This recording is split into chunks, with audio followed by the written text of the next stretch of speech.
The phone call came through on a secure, encrypted satellite line. The kind that bypassed all the regular channels and buzzed directly into the soundproofed comms room at the Virginia Beach base. I'd just come off a 72-hour training op. The taste of salt and adrenaline still sharp on my tongue. My muscles humming with a familiar, dull ache. The identifier on the screen wasn't a recognized ops code. It was a personal emergency beacon. One of only 2 I'd ever issued. My blood, already cooling from the exertion, turned to ice water.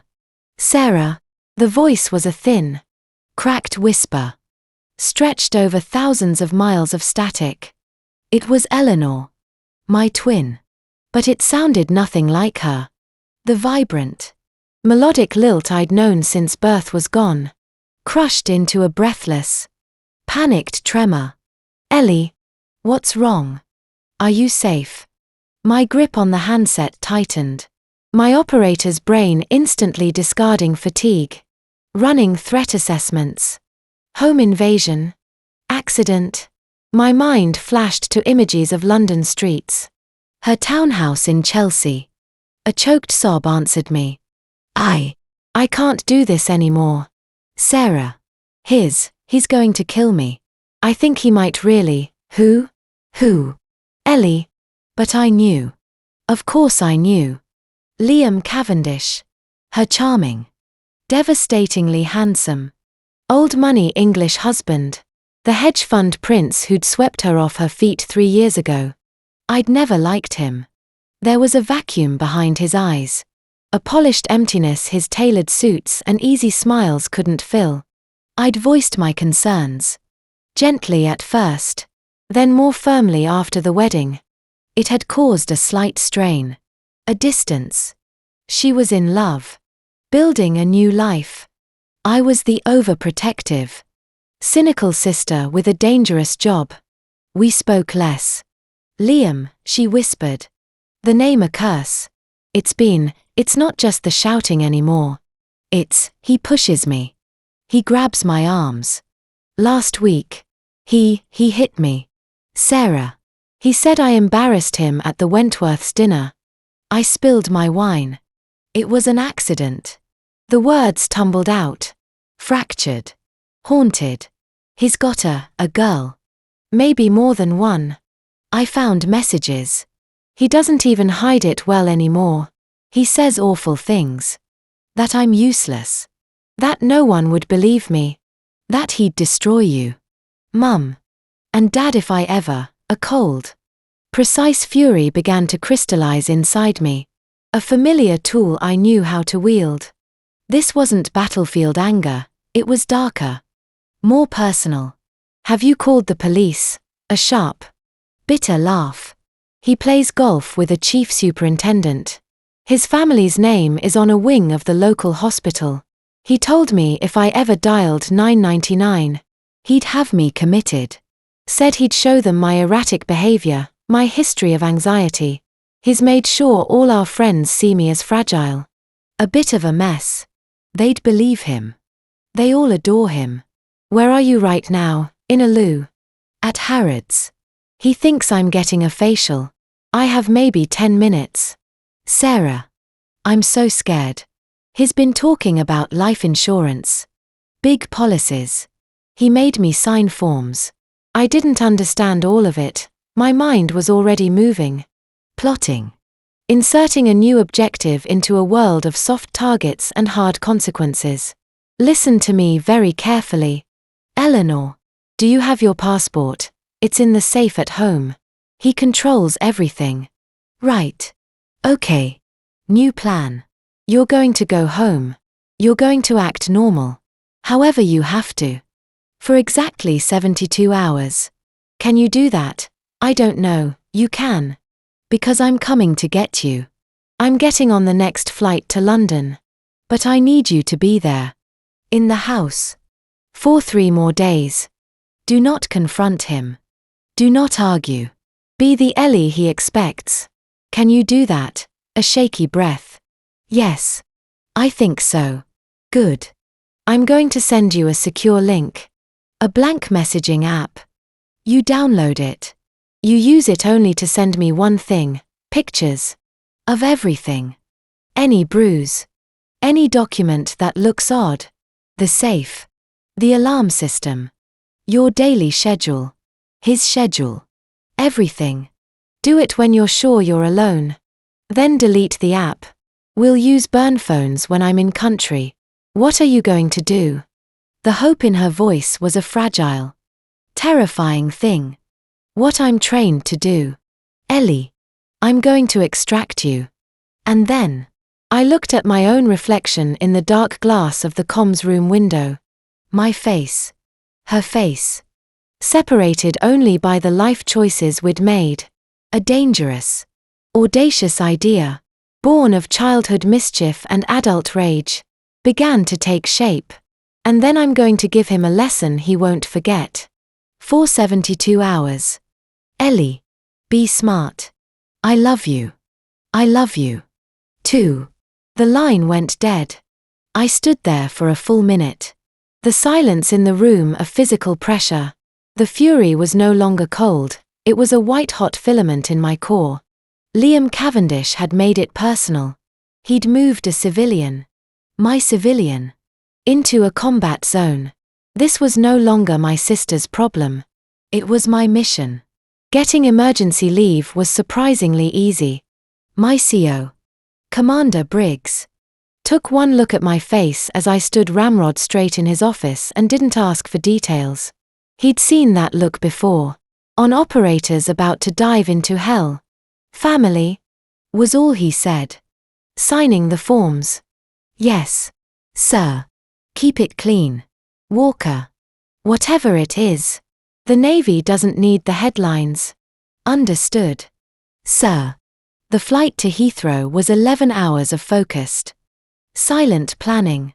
I didn't sleep. I stared at the seatback screen. Not seeing the movie. Seeing floor plans of a house I'd visited once. Seeing Liam's smug face. I remembered the games Ellie and I played as children. Switching clothes to confuse our teachers. Answering for each other on the phone. For one glorious week in 10th grade. I'd gone to her boarding school while she went to mine. We'd been perfect. The ultimate infiltration. Could it work now? The variables were extreme. The stakes were life and death. I was a U.S. Navy SEAL. Trained in weapons, tactics, survival, and high-stakes deception. She was a gentle, artistic soul who'd been systematically broken down. I had to become her. Not just look like her. I had to be her. Her mannerisms. Her speech patterns. Her fears. Her knowledge. And she had to disappear utterly. The images started coming through on the encrypted app mid-flight. Close-ups of purplish-yellow bruises on her upper arms. Shaped like fingerprints. A shadowy, covert shot of a heavy safe behind a painting in Liam's study. A screenshot of a calendar app filled with charity galas, dress fittings, and vague entries like dinner with investors. Be ready by 7. A selfie of her face, pale and tear-streaked in a magnifying mirror, one eye slightly puffy. Each picture was a nail in Liam Cavendish's coffin. I landed at Heathrow with a backpack of civilian clothes and a mind sharper than any blade. I took the tube. Changed lines twice. A basic anti-surveillance drill. The hotel she'd booked was near Paddington. Cheap and anonymous. I used a fake ID from my personal go-bag to check in. The room was a dim, boxy space that smelled of stale air freshener. When I opened the door to her knock, the reality of the situation hit me like a physical blow. It was like looking into a funhouse mirror that showed a nightmare version of myself. We were identical twins. But the woman shrinking in my doorway was a ghost of that symmetry. Where I was lean. Hard muscle from years of training. She was gaunt. Almost frail. Her blonde hair, the same shade as mine, hung lank and needed a wash. Her eyes, our mother's cornflower blue, were wide with a permanent, hunted look. Sunk in dark hollows. She wore an oversized cashmere sweater that probably cost more than my monthly salary. But it hung on her like a shroud. "Sarah," she breathed. And then she was in my arms, sobbing silently, her body trembling with a violence that had nothing to do with the cold. I held her, letting her cry, my own emotions locked down tight in a steel vault. Now was not the time. After a few minutes, I led her to the single bed, sat her down, and poured her a plastic cup of water from the bathroom. "Show me," I said, my voice calm, clinical. She flinched but obeyed, pulling up the sleeves of the sweater. The bruises were worse in person, angrier. There were older, yellowing ones on her ribs. She was a living topographical map of his cruelty. Has he ever used a weapon? A belt? Anything? She shook her head, not meeting my eyes. Just his hands. And words. The words are sometimes worse. Does he have guns in the house? A pair of antique shotguns for hunting. In a locked cabinet in the study. I don't know where the key is. The safe. Combination, it's his mother's birthday. 030859. I filed it away. The alarm code for the house, Chelsea FC 1965. A week. Hollow smile. He's a lifelong supporter. Thinks it's ironic. I nodded, committing it all to memory. Then I laid out my plan. Not the full version. Not the dangerous, glittering core of it. But the extraction. I have a friend. He runs a safe house. In the Scottish Highlands. It's remote. Secure. You'll go there. I've got a new passport for you. New name. You'll vanish. Hope flickered in her eyes. Then died. He'll find me. He has people. Sarah. He'll be so angry. He'll hurt you. He'll hurt Mum and Dad. He won't find you. And he won't touch Mum and Dad. I'll make sure of that. How? How can you possibly? This was the moment. I took a deep breath. Because you're not just going to disappear. Ellie. I'm going to take your place. She stared at me as if I'd started speaking in tongues. What? We're going to switch. Like we used to. You go to Scotland. I go to the house in Chelsea. I become you. The laugh that escaped her was tinged with hysteria. That's insane. You can't. He'll know in a second. Your accent. For God's sake. The way you move. The way you look at people. You walk like you own the ground. Sarah. I shuffle. I apologize to furniture. He knows me. He'll know, he knows the you he's created, I said. My voice low and intense. The scared, broken version. He's not looking for a substitute because the idea is impossible. That's our advantage. And I'm a quick study. Ellie. It's what I do. I infiltrate. I observe. I become. It's too dangerous. What if he tries to? She couldn't say it. If he tries to hurt me, I said. And the ice in my voice made her flinch again. He will be in for a very nasty surprise. But that's not the plan. The plan is to be you. Long enough to get access to everything. To his computers. His files. To find the proof of the fraud you mentioned. Of everything. Then we take that proof. We hand it to the right people, not his police friends. The serious people, and we watch his perfect life crumble. Then, and only then, do I walk away. And Eleanor Cavendish is never seen again. He'll be too busy fighting for his freedom to come looking for a ghost. She was shaking her head.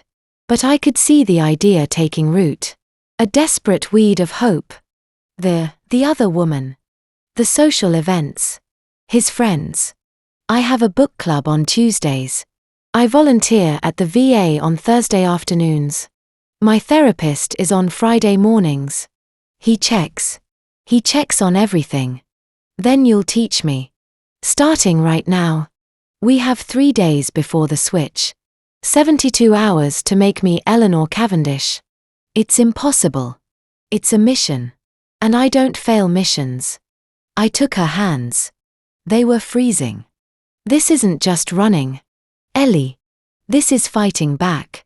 This is taking everything he used to break you and using it to break him. But I can't do it without you. I need you to teach me how to be you. The conflict warred on her face, terror, exhaustion. A spark of the old Ellie. The one who dared to switch schools with me. Finally. She took a shuddering breath. All right. All right. What do you need to know?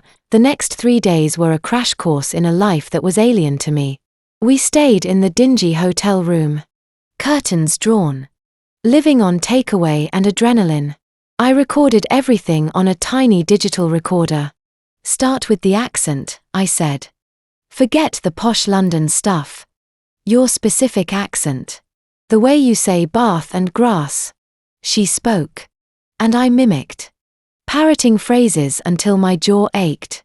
We drilled the vowel sounds. The dropped T's. The specific cadence of her speech. Now tinged with the uncertainty he'd bred in her. Now. How do you walk? Show me. She stood. And it was a study in making oneself small. Slightly rounded shoulders. Eyes downcast. A hesitant step. I practiced until the confident, ground-eating seal stride was buried under a facade of reticence. Your tells. What do you do when you're nervous? I twist my wedding ring. Or I smooth my skirt. If I'm very nervous. My left eye twitches. Just a little. Good. What are your opinions on the current exhibition at the Royal Academy? She blinked. I think it's derivative. Why? Because. And she launched into a critique that was surprisingly sharp. A glimpse of the intelligent woman she'd been before Liam. I absorbed it all. We went over every detail. Her perfume, Jo Malone. Wood sage sea salt. Her favorite tea, Earl Grey. No sugar. A splash of milk. How she took her coffee, she didn't. It gave her anxiety. Her relationship with the house staff, polite but distant. Liam handled them. Her friends, their names. Their husbands' names. Their gossip.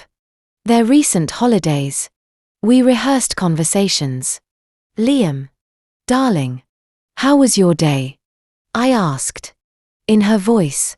She played him. Her voice dropping. Taking on a bored. Dismissive tone. Tedious. Don't fuss. Eleanor. Is that what you're wearing? We covered the layout of the Chelsea house. The Knightsbridge Mews. The Cavendish family estate in Surrey. She drew maps from memory. We discussed Liam's routines. His moods. His tells. His contempt for his business partners. His sycophantic relationship with his titled father. His secret smoking habit on the terrace. On the second day, I had her show me the self-defense moves I'd taught her years ago. They were rusty. But the muscle memory was there. If anything goes wrong. If you feel unsafe at the safe house. You fight. Eyes. Throat. Groin. Then you run. My friend Mark will be your contact. Trust him. Mark, a former teammate. He's solid. He's setting everything up on his end.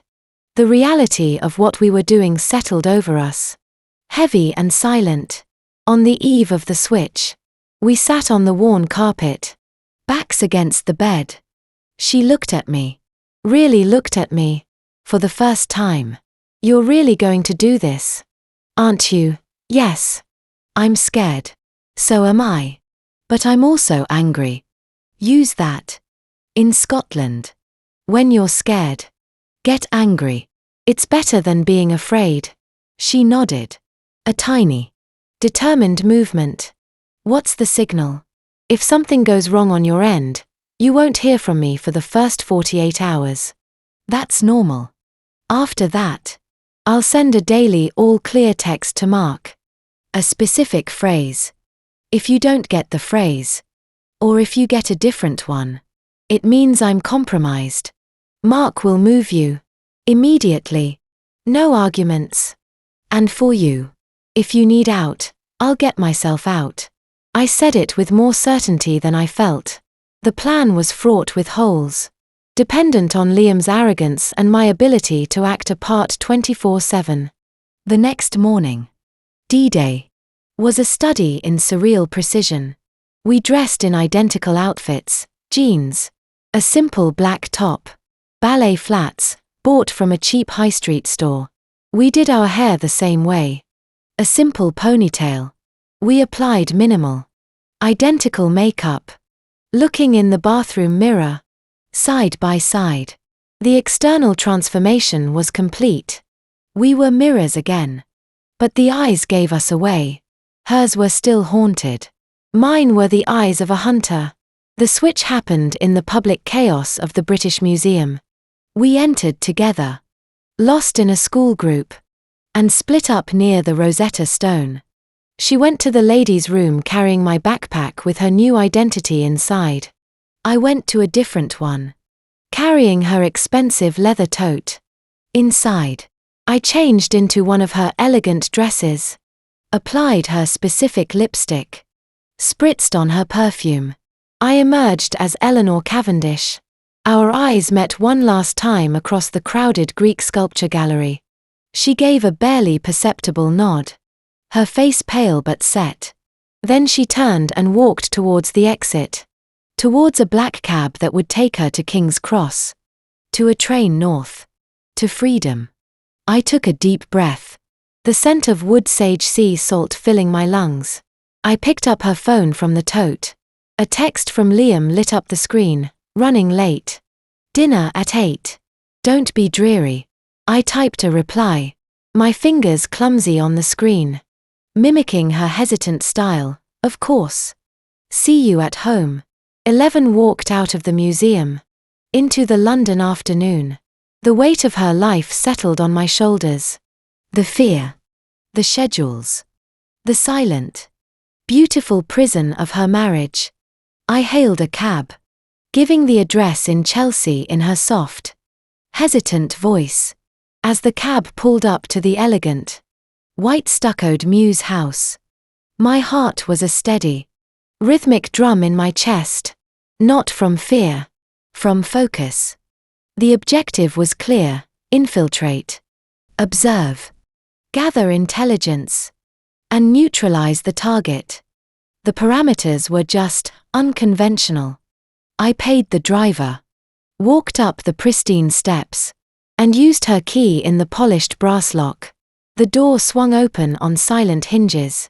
The hallway was cool, quiet, filled with tasteful, impersonal art. I could hear classical music playing softly from a room down the hall. I set the tote down, my movements careful, measured. Eleanor. A door opened.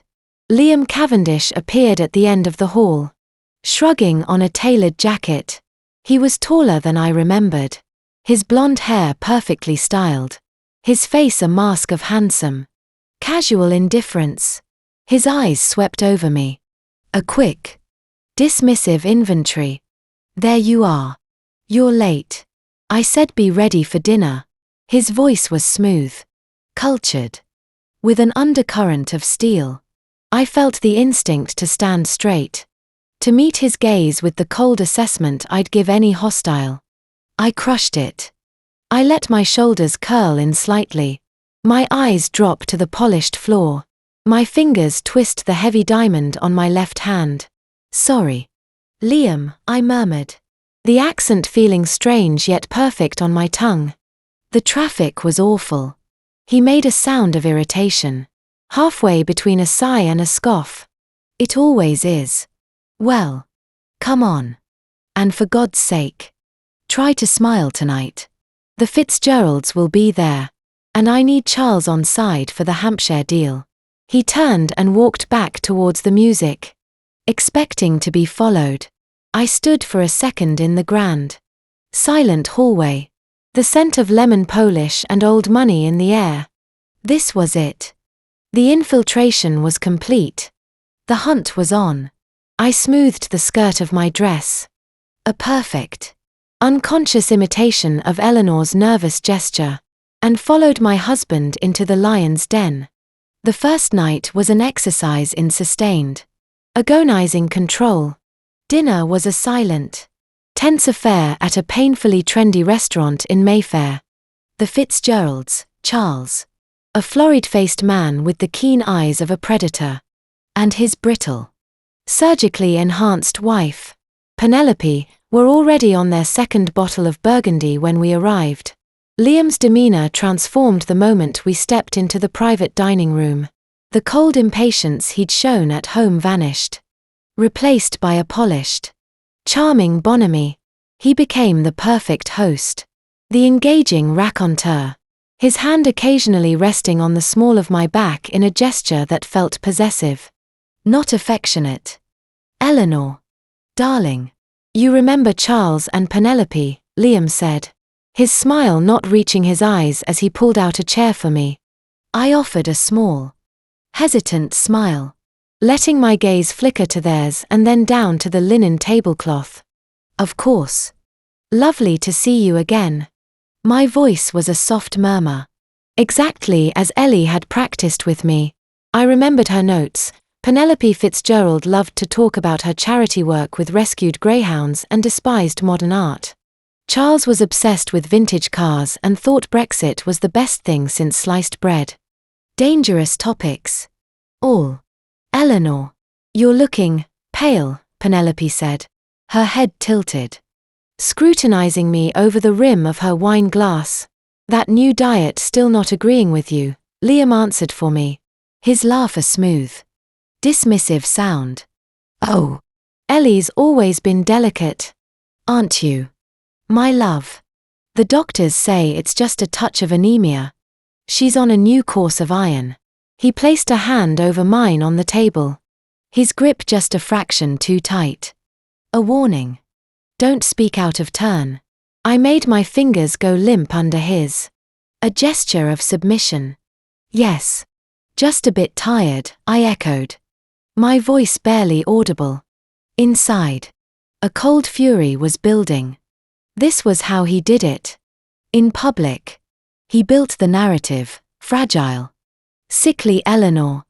At home, he enforced it with his fists and his words. I sipped my water, avoiding the wine Ellie wasn't supposed to drink because of her medication. The conversation swirled around me, talk of market fluctuations, a contentious planning permission for a golf course, an upcoming charity gala at the Savoy. I contributed little. Just nods and faint smiles. Focusing on observing. Charles Fitzgerald's jokes were loud and slightly off-color. Liam laughed at all of them. Penelope kept trying to draw me into a conversation about an artist whose name I vaguely recognized from Ellie's crash course. "And what did you think of his use of chiaroscuro in the latest series?" "Eleanor?" Penelope pressed. I felt Liam's gaze on me. A silent pressure. Ellie had told me about this. Penelope loved to trap people in artistic discussions to show off her own knowledge. The safe answer, the Eleanor answer, was self-deprecation. "Oh, I'm afraid I'm rather a traditionalist," I said, giving a small, helpless shrug. "All that darkness, it makes me rather gloomy. I much prefer the Impressionists. All that light." It was a bland, inoffensive opinion, the kind expected of a decorative, unthreatening wife. Penelope looked vaguely disappointed and turned back to her husband. Liam's hand squeezed mine once, briefly, a signal of approval. It made my skin crawl. Later, in the back of the chauffeured Bentley on the way home, the mask dropped instantly. The charming host was gone, replaced by the cold-eyed man from the hallway. "You were like a ghost all night," he stated, not looking at me, staring out at the passing lights of Knightsbridge. "I told you to smile. Charles is crucial for the Hampshire land deal. He needs to see a happy home, a stable partnership, not a mute shadow." I kept my face turned towards the window, My reflection a pale mimicry of my sister's. I'm sorry. Liam. I had a bit of a headache.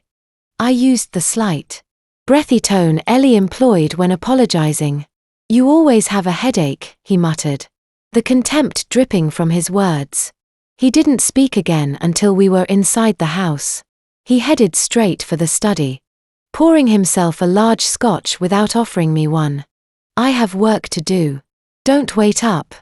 I stood in the vast, marble-tiled entrance hall, listening to the heavy study door click shut. The classical music had been turned off. The house was a tomb. I allowed myself one deep, silent breath, letting the persona of Eleanor settle around me like a second skin. Then I moved. Phase 1, intelligence gathering. I glided through the rooms, not as a guest, but as the mistress of the house. My ballet flats made no sound on the Persian rugs. I noted the positions of cameras, discreet, dome-shaped ones in the main hall, the living room, the kitchen. Basic system, probably motion-activated and linked to a private security firm. No cameras. I noted with relief. In the bedrooms or the study, Liam valued his privacy. I found the main control panel for the alarm in a utility cupboard off the kitchen. Simple keypad. The code Ellie had given me, Chelsea FC 1965, was likely the master. I'd test it later. I checked the locks on the ground floor windows and doors. Good quality, but standard. The real security here wasn't electronic, it was psychological. It was the fear Liam had instilled in his wife. I made my way upstairs to the master bedroom. It was vast, cold, and impeccably decorated in shades of grey and cream. It felt like a hotel suite. There were 2 walk-in closets. One, slightly smaller, was filled with Ellie's clothes, beautiful, expensive, and somehow joyless. The other was Liam's, a regimented display of Savile Row suits and Turnbull Arthur shirts. The bed was a California king.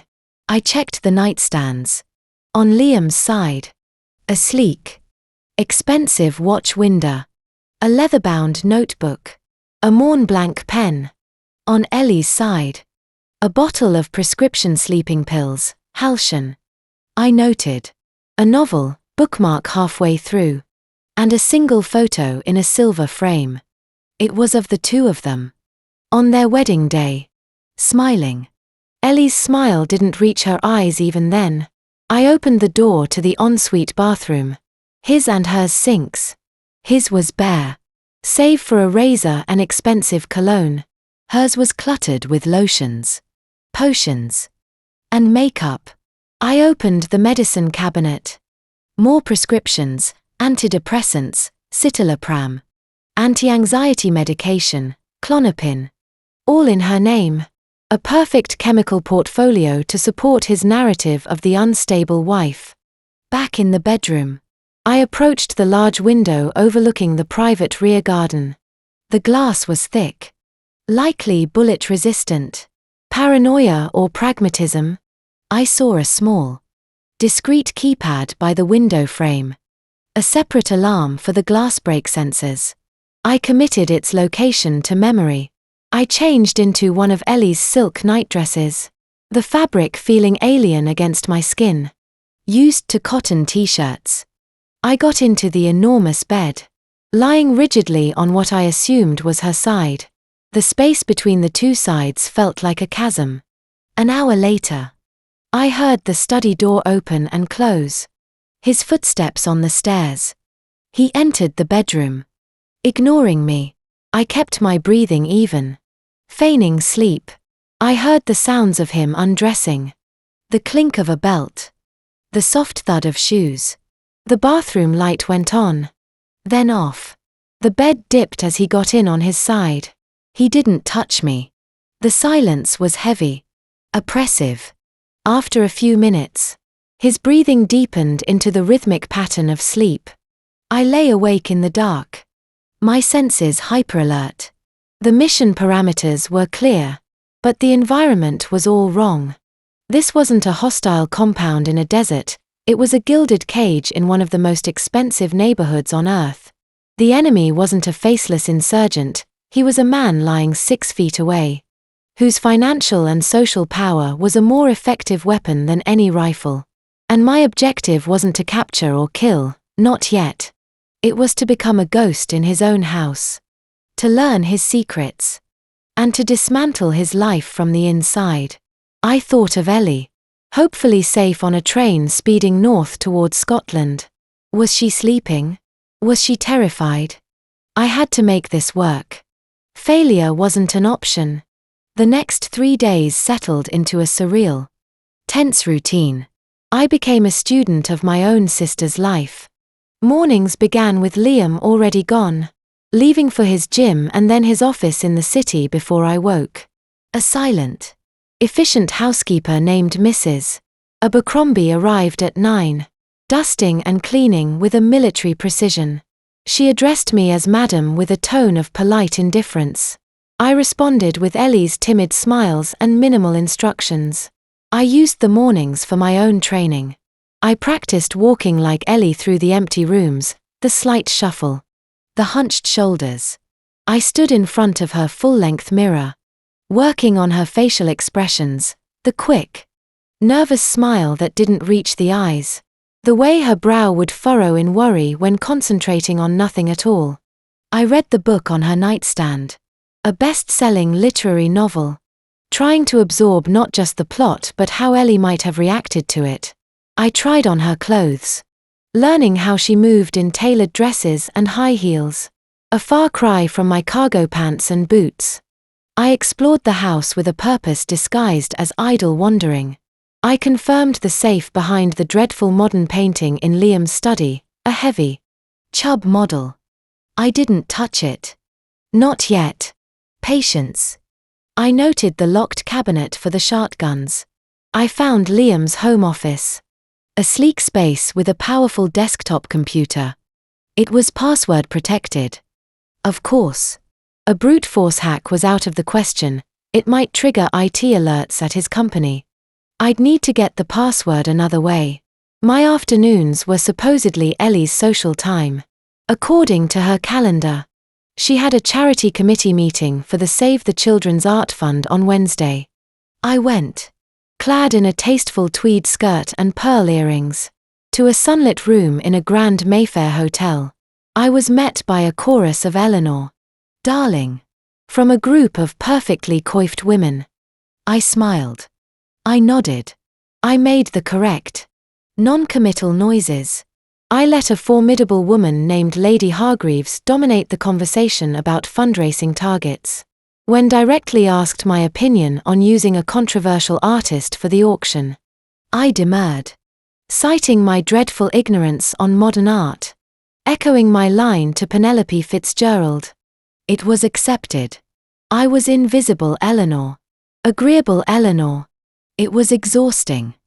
On Thursday, I went to the Victoria and Albert Museum, where Ellie supposedly volunteered in the Textile Conservation Department. This was a riskier gambit. I knew nothing about textile conservation. I used the anemia excuse again, claiming to a kindly older volunteer named Margaret that I was feeling rather faint and had been advised to take a few weeks off. Margaret fussed over me, made me a cup of terribly weak tea, and told me to go home and rest. Crisis averted. The real test came on Friday, Ellie's therapy session with Dr. Alistair Finch. This was a potential minefield. I couldn't skip it, Liam might check. I couldn't go and be a completely different person. I had to be a plausible version of the Eleanor Dr. Finch had been seeing. The therapist's office was in a quiet, expensive street in Marylebone. All muted colors and discreet lighting. Dr. Finch was a man in his late 50s with a gentle voice and watchful eyes. Eleanor, he said, gesturing to a deep, comfortable armchair. You look different. I settled into the chair, adopting Ellie's posture, slightly curled in on myself, hands clasped in my lap. Do I I asked, letting my voice sound weary, a little less tense around the shoulders. How have you been since our last session? I had to extrapolate. Ellie's notes had indicated her therapy mostly focused on her anxiety, her low self-esteem, her difficulty in her marriage.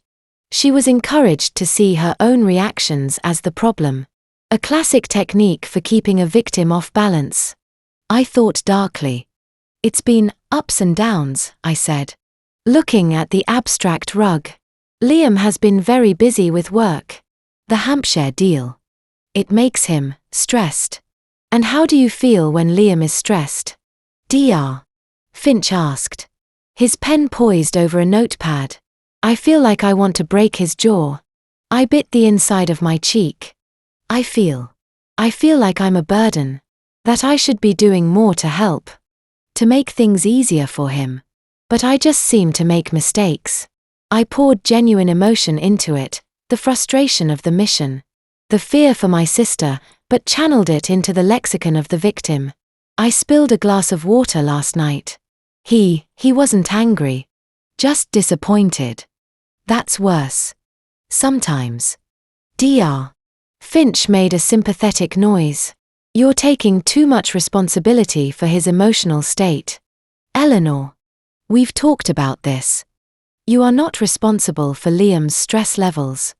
But his tone was patronizing. He wasn't digging. He wasn't asking, did he hit you when he was stressed? He was reinforcing the idea that Ellie's perception was the issue. It made my blood boil. But it also told me what I needed to know. I could play this part. For 50 minutes. I gave a masterclass in passive, anxious vulnerability. I talked about my fear of social gatherings, my troubles sleeping, my lack of energy. All true enough. From a certain point of view. Dr. Finch nodded, prescribed mindfulness and continued use of the medication, and sent me on my way. I had passed. Each evening, Liam would return home, sometimes late, smelling of whiskey and cigar smoke from his club, sometimes earlier, in a foul mood that filled the house like a poisonous gas. Our interactions were brief, transactional. He'd ask about my day with a disinterested air, and I'd give vapid, happy wife answers. He'd make comments about my appearance, usually critiques disguised as suggestions. That color washes you out, Eleanor. Or, you're looking a bit peaked. Are you eating? The constant, low-grade devaluation was a form of psychological torture. It took every ounce of my discipline not to react. One evening, over a silent dinner of poached salmon, he looked up from his Financial Times. The Chesterton Gala is in 10 days, he stated. At the Savoy. It's black tie. I need you to get a new dress. Something that doesn't make you look like a hospital matron. Call Celeste at Harvey Nichols. Tell her I sent you. The Chesterton Gala. Ellie's calendar had it highlighted. It was one of the biggest charity events of the season. A major networking opportunity for Liam. A very public stage for me. Of course, I murmured, pushing my food around the plate. Is there a particular color you'd prefer? Something that makes you look alive, he said, not looking up from his paper. For once. That night, after he'd fallen asleep, I slipped out of bed. I moved like a shadow to his study. The house was silent. The only light the faint glow from street lamps filtering through the blinds. I stood before the safe. 030859. His mother's birthday. I keyed in the numbers. There was a soft, solid clunk. The door swung open. My heart rate, which had been steady, kicked up a notch. This was the inner sanctum. Inside, there were stacks of documents. I used the light from my phone, shielded by my hand, to examine them. Passports, his, Ellie's, and a third for him under a different name. A stack of bonds. A velvet box containing what looked like family jewelry. and several leather-bound journals. I took the one on top. Opening it carefully, it wasn't a diary of feelings. It was a ledger of control. In Liam's precise, sloping handwriting, there were entries, dates, times, notations. March 12th, questioned investment decision re, Dubai property. Suggested she lacked acuity. Result, acquiescence. Recommended increase in evening medication dosage, stress. March 25th, attempted to contact Sister S. in USA. Intercepted call. Confiscated personal mobile. Reason given, excessive international charges causing worry to S. with her neuroses. Prescribed additional therapy session. April 5th, incident re, broken vase, Ming. Reproduction. Appropriate physical correction administered. Compliant. Subsequent guilt displayed, excessive cleaning. Useful for reinforcing cause-effect. My hands trembled with a rage so pure it was almost tranquilizing. This was his playbook. A cold, calculated record of how to break a human spirit. I took pictures of every page with the miniature camera embedded in my watch. Then I saw, tucked at the back of the safe, a manila folder. I pulled it out. Inside were financial documents. Dense, complex pages filled with numbers and legal jargon. But the headings were clear enough. Cavendish Capital Holdings, Special Purpose Vehicle, Project Ether. There were wire transfer records. Bank statements from institutions in the Cayman Islands and Cyprus. And a series of emails. Printed out. The correspondents were Liam and someone with an email handle simply Oleg V. The language was oblique. Full of terms like shipment, artworks, and consultancy fees, but the amounts being discussed were staggering, tens of millions of pounds. One phrase, repeated several times, stood out, regulatory smoothing. A euphemism for bribery. Another email. From Liam. Read, our friend at the DCMS is getting greedy. The infrastructure vote is next month. Need to ensure his continued enthusiasm. Arrange the usual incentive. DCMS. Department for Digital. Culture. Media and Sport. This wasn't just financial fraud, it was political corruption on a major scale. Project Ether sounded like a specific deal. I photographed every single page. My hands steady now. Driven by a cold, professional focus. This was the gold. This was what could bury him. At the very bottom of the folder was a single sheet of paper. A life insurance policy. For Eleanor Mary Cavendish. Sum assured, £5,000,000. Beneficiary, Liam Alistair Cavendish. Date taken out, 6 months ago. Around the time. According to Ellie's photos. The physical abuse had escalated. I stared at the number. £5 million.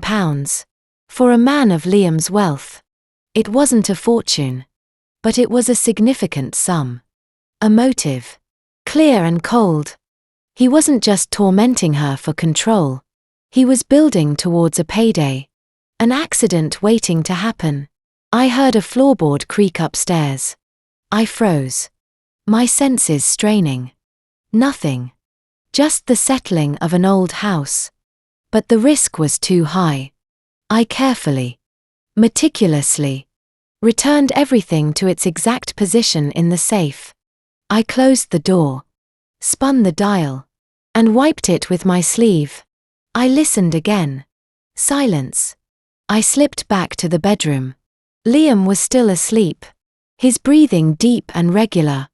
I slid into bed, my mind racing. The evidence was damning. But it was just paper. It was in his safe. I needed to get it to the authorities in a way that couldn't be buried. That would trigger an investigation he couldn't control. And I needed to do it before the Chesterton Gala, which was now looming as a major public test. The next morning, Liam was almost cheerful at breakfast. He was reading an email on his phone, a smirk playing on his lips. "Good news. Darling," he said, not looking up. "Oleg is confirming his attendance at the gala. He's flying in specially. This is a very important connection. Eleanor, I need you to be charming, engaging. Make him feel welcome. He's a vital partner. Oleg. Oleg V. The man from the emails. The Russian with the dubious shipments. He was coming here. To a public event." My mind began to race. Possibilities and dangers unfolding like a map. This changed everything. The gala was no longer just a performance. It was an opportunity. "Of course," I said, pouring tea with a hand I forced to be steady. "I'll do my best." He finally looked at me, his gaze assessing. Like a farmer judging livestock. "See that you do. This deal, it's the culmination of a great deal of work. Nothing can go wrong." His smile was thin, devoid of warmth. "I'm counting on you." The weight of the mission settled deeper. More urgent. I had 10 days. 10 days to perfect my impersonation. To plan for the gala. And to figure out how to use the appearance of Oleg to bring Liam's house of cards tumbling down. The hunt was no longer just about gathering information. The prey was moving into the open. And the stage was being set. I finished my toast. The taste like ash in my mouth. The perfect replica was in place. Now. It was time for the replica to become a weapon. The 10 days before the Chesterton Gala were a masterclass in sustained psychological warfare. My existence narrowed to the fine point of a needle, maintaining the facade of Eleanor Cavendish while secretly preparing for a confrontation I had not fully anticipated. The discovery in the safe had shifted the mission parameters. Liam wasn't just a domestic abuser, he was a white-collar criminal playing in a league that involved oligarchs and government corruption. The life insurance policy added a chilling, final stakes dimension. My initial plan: gather evidence, leak it anonymously, and vanish, now seemed naive. Taking down a man like Liam required more finesse, more proof, and a much sharper knife. My days took on a grueling duality. By day, I was the increasingly reclusive Eleanor, dutifully attending dress fittings with the terrifyingly efficient Celeste at Harvey Nichols. Celeste. A woman with the bone structure of a hawk and the patience of a saint. Draped me in silks and satins. Her critical eye missing nothing. "The Honourable Mrs. Cavendish has lost weight," she announced to her assistant. As if I weren't present. "We'll need to take in the waist." Again. She prodded my ribs. "You must eat. My dear. A strong wind will blow you away. And that dress is not designed for flight." The dress in question was a column of liquid midnight velvet. Severe and elegant. With a back that plunged alarmingly. It was the antithesis of everything Ellie would have chosen. It was powerful. Sexual. And intimidating. It was, I realized, exactly what Liam wanted, a mannequin to display his wealth and taste. Not a person. "It's beautiful," I murmured. The expected, hollow response. "It is expensive," Celeste corrected. Pinning a dart with practiced viciousness. "And it will make an impression. That is the point. Is it not?" By night, I was a ghost in the machine of Liam's life. I became an expert at feigning the deep, drug-induced sleep the Halcyon provided. I'd wait until his breathing evened out, then slip from the bed, a shadow in my own skin. I didn't risk the safe again, but I explored other avenues. I planted a tiny, voice-activated recorder in the study, hidden inside the hollow leg of a heavy Georgian desk. Its range was limited, but it could capture phone conversations if he took them in the room, which he often did late at night. One such recording, retrieved at 3 a.m. 2 days before the gala, was illuminating. His voice, a low, confident murmur, was unmistakable. The due diligence is a formality. Charles. The land is clean. The planning permission is a lock. Our friend at the council has been appropriately incentivized. No. The environmental survey is being handled. A donation to the Right Wildlife Trust smooths over any pesky newt habitats. Think of the ROI. Charles. This isn't a housing estate, it's a gated community for people who think helicopters are a sensible commuting option. The vote is next week. After that, the value triples. Your initial investment will look like pocket change. I stored the file, labeling it Fitzgerald Hampshire land deal. It was another piece. A small one. But part of the larger, corrupt mosaic. The most critical intelligence, however, came from a different, more personal front. Through careful listening and a few seemingly innocent questions posed to the housekeeper about Mr. Cavendish's busy schedule, I pieced together the identity of Liam's mistress. Her name was Clara Willoughby, a minor aristocrat with a major trust fund and a reputation for being, as Mrs. Abercrombie sniffed with disapproval, fast. She was a fixture in the society pages. A professional it girl whose sole occupation seemed to be attending parties and being photographed. According to Ellie's fractured notes and the whispers I gathered, the affair had been going on for over a year. Liam was neither discreet nor particularly invested in her feelings. Clara was a trophy, a testament to his power, and a deliberate tool to humiliate his wife.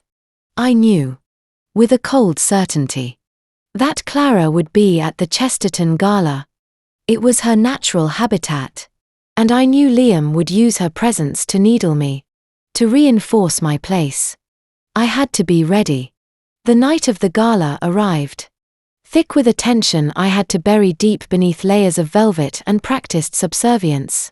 A hired stylist arrived to do my hair and makeup, piling my blonde hair into an intricate, icy chignon and painting my face into a mask of flawless, ethereal beauty. When I looked in the mirror, I barely recognized the haunted woman from the hotel room. I saw a stranger, cold and elegant. I saw a weapon.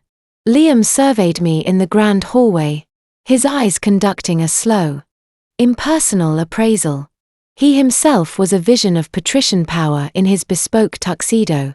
Better, he conceded, his voice flat. Try not to slouch. And for God's sake, smile. You look like you're attending a funeral. It's a charity gala for children's hospitals.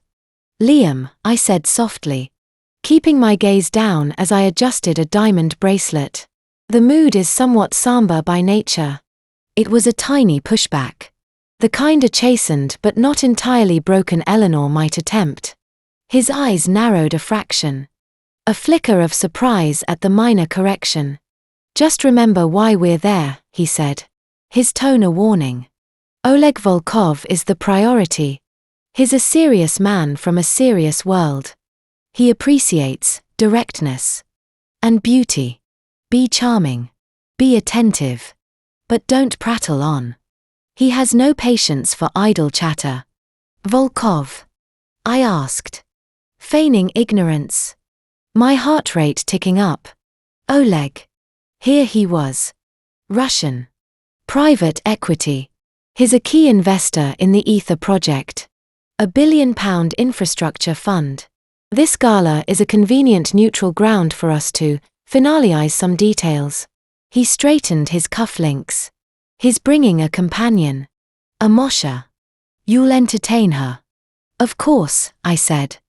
The perfect, placid wife. The Savoy ballroom was a spectacle of obscene wealth.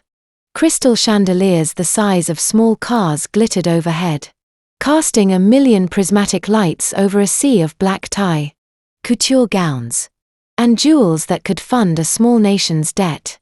The air hummed with the sound of money and influence, clinking champagne flutes. Practiced laughter. The low murmur of deals being brokered between canapes. A string quartet played Vivaldi, the notes almost drowned out by the din. Liam's hand was a brand on the small of my back as he steered me through the crowd. He was in his element, exchanging brisk handshakes and hollow pleasantries. Charles. Penelope. You remember my wife. Eleanor. The Fitzgeralds were there. Charles's face already ruddy with champagne. I offered my practiced, timid smile and a murmured greeting. Then I saw her. Clara Willoughby. She was impossible to miss. A flame in a room of candlelight. Her dress was a shock of crimson silk, cut to her navel and thigh, hugging a body maintained by Pilates and privilege. Her laugh was too loud, too sharp. As she held court near the bar, a cluster of men in orbit around her. Her eyes, a hard, glittering blue, found Liam across the room. A slow, possessive smile spread across her perfectly painted lips. She didn't even glance at me. Liam's fingers tightened almost imperceptibly on my back. Try to mingle. Eleanor, he said, his voice low. I see the Home Secretary. Business to discuss.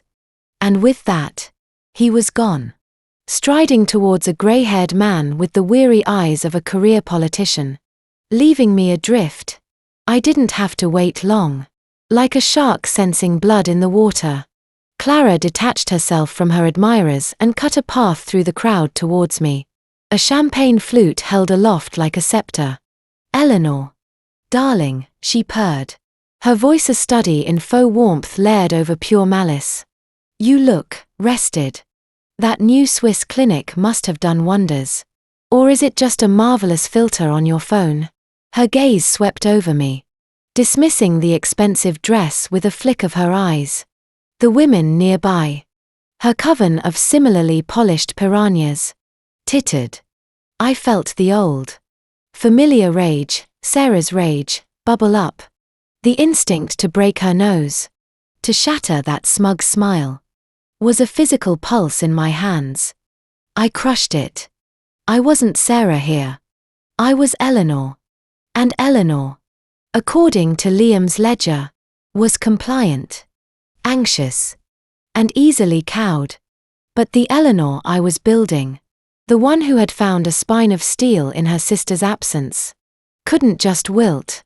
I let my eyes widen slightly. The picture of innocent confusion. A clinic. Oh, no. Clara. I've just been taking long walks. The air in Knightsbridge is so much clearer, don't you find? One can actually breathe. I kept my voice light, melodic. But the barb was there. Clara lived in a flashy, new money apartment in Vauxhall, a fact she tried desperately to obscure. Her smile froze for a nanosecond. One of her friends coughed delicately into her cocktail. Clara's eyes hardened. How frugal of you. Liam must appreciate the simplicity. He's had such a complex time at work lately. Poor lamb. All those late nights. She took a step closer, the cloud of her cloying perfume enveloping me. He's been so stressed. It's good of you to give him his space to unwind. Some of us are more equipped to handle a man of his appetites. This was the direct hit. Public. Humiliating. The old Eleanor would have flushed, stammered, and fled. The women around us held their breath. Vultures waiting for the kill. I didn't flinch. I took a tiny sip of my mineral water. Meeting her gaze, I let a small, pitying smile touch my lips. The kind you'd give a child who's said something embarrassingly crude. How kind of you to be so concerned for my husband's well-being. Clara, I said, my voice dropping to a confidential murmur that forced her to lean in slightly. It's true. His appetites can be quite demanding. But then, I've always found the secret is a firm hand. In all things. Don't you agree? I let my gaze flicker. Just for an instant. To the slight, almost imperceptible tremor in her champagne hand. It was a tell. Nerves. Or too much cocaine. You seem a little tense yourself. Darling. Perhaps you should sit down. That dress looks dreadfully tight. One worries for the stitching. There was a beat of stunned silence. I had not crumbled. I had not confronted her about the affair. I had, with the poison-tipped politeness of their own world, questioned her composure, her taste, and her stability, all while appearing the picture of wifely concern. I had reframed the narrative. I was the serene, in-control wife, she was the strung-out, tacky mistress making a scene. A faint, mottled red crept up Clara's neck. She opened her mouth, but no sound came out. One of her friends, sensing a shift in the wind, hastily changed the subject to the dreadful canapés. Clara shot me a look of pure, undiluted hatred before turning on her heel and stalking back to the bar, her entourage scurrying after her. I released a breath I hadn't realized I'd been holding. My hands were steady. The encounter had lasted less than 2 minutes. But it felt like a marathon. I had passed a test. But I'd also painted a target on my back. Liam would hear about this.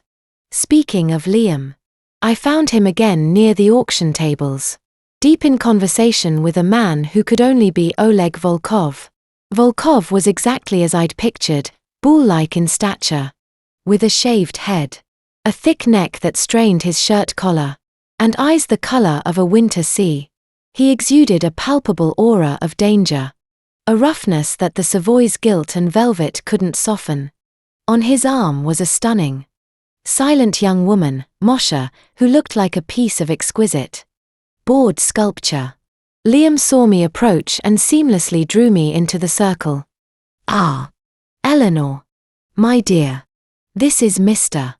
Oleg Volkov, a valued business associate. Oleg. My wife. Eleanor." Volkov's eyes swept over me with a detached, appraising interest, the way one might examine a thoroughbred horse. His hand, when I took it, was dry and strong, his grip just a shade too firm. "A test, Mrs. Cavendish," he said, his voice a low rumble with a thick Russian accent. "Liam speaks of your charm." I see he was not exaggerating for once. It was a compliment that felt like a violation. "Mr. Volkov," I said, dipping my head slightly, allowing a faint, polite smile. "Welcome to London. I hope you're enjoying the evening." I kept my voice soft, my demeanor attentive but not eager. "It is event. Like many others," he said, dismissing the glittering room with a slight wave of his hand. "The company is what matters." His gaze lingered on me, then shifted to Liam. "Your wife is more substantial than you led me to believe, Liam. In my country, we value substance." It was an odd thing to say. A warning bell chimed in the back of my mind. Had Liam been downplaying Eleanor to Volkov? "Why?" Liam laughed. A tight, unnatural sound. "Eleanor is full of surprises lately." He shot me a look I couldn't decipher, a mix of irritation and something else. Something like calculation. "Darling, why don't you take Moshe to see the silent auction items? I believe there's a horrid sculpture she might find amusing. Oleg and I have dull financial matters to discuss." It was a dismissal. I nodded, turning to the silent Moshe. "Shall we?" Moshe gave a slight, indifferent shrug. As we walked away, I caught a fragment of their lowered conversation. "DCMS vote is confirmed for the 28th. Volkov's voice. A gravelly whisper. "The transfer through the Nicosia conduit will be complete by tomorrow, our friend's bonus." Then we were out of earshot. Swallowed by the crowd, I made vapid conversation with Moshe about the auction items, a hideous neon art piece. A week in Mustique, while my mind raced. The DCMS. The Nicosia conduit. A bonus. The pieces from the safe were clicking into place. This was happening now. The corruption was live, active, and Liam was conducting it in the middle of a charity ball. The rest of the evening was a blur of forced smiles, idle chatter, and constant, hypervigilant observation. I watched Liam and Volkov. Their body language was that of partners. But with a clear power dynamic, Volkov was the heavier weight. I saw Liam introduce Volkov to the Home Secretary. The handshake a little too prolonged. The conversation a little too intense. I noted the faces of other men who joined their huddle, a bloated man I recognized as a media baron. A sleek financier from the gossip pages. This was the inner circle. Project Ether's beneficiaries. Clara shot me venomous looks from across the room but kept her distance. My minor victory had cost me her overt attacks. But it had earned me something else, curious. Sidelong glances from other women. The invisible Eleanor had, for a moment, become visible.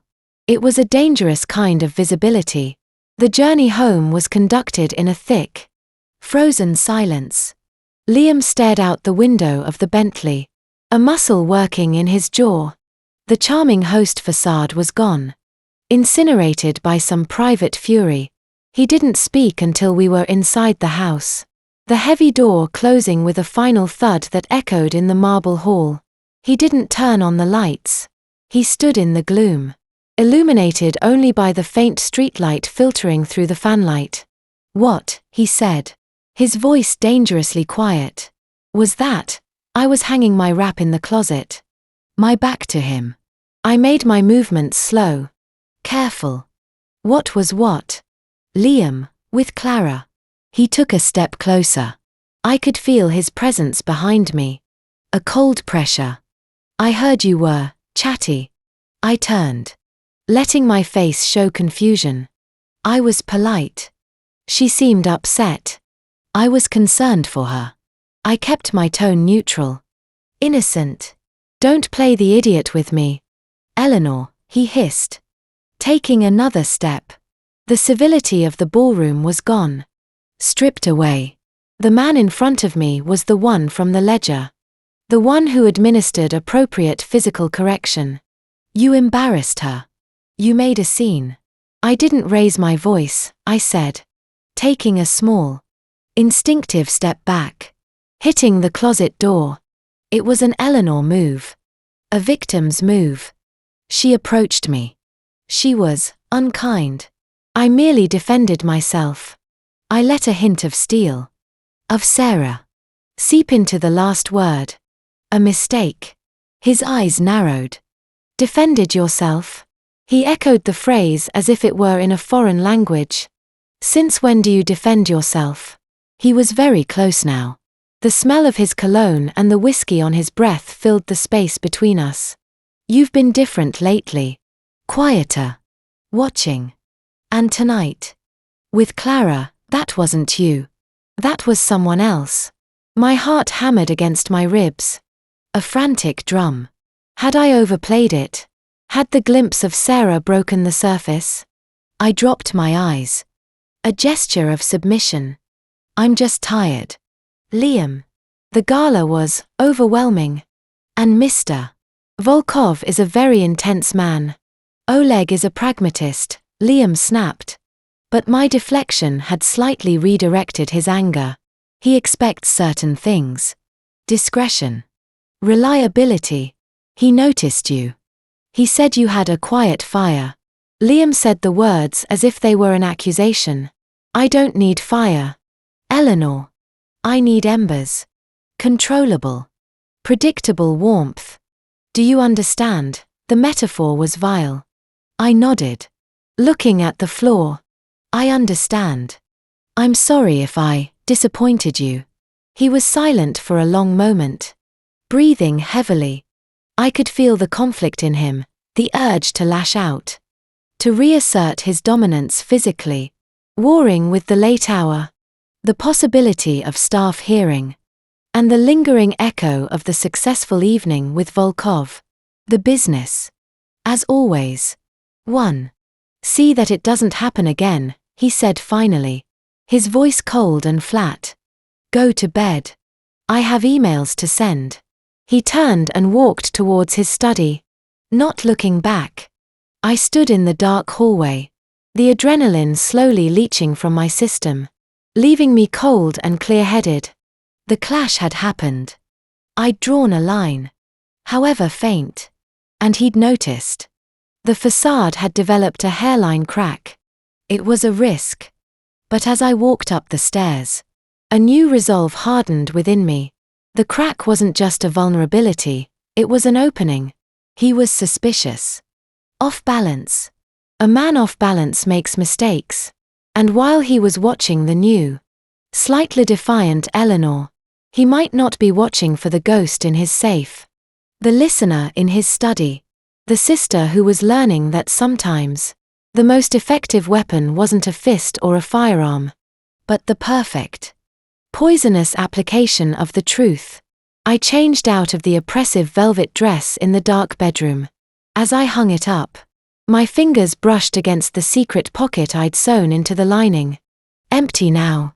But tomorrow, I would retrieve the tiny, voice-activated recorder I'd worn all evening. It had been risky, but necessary.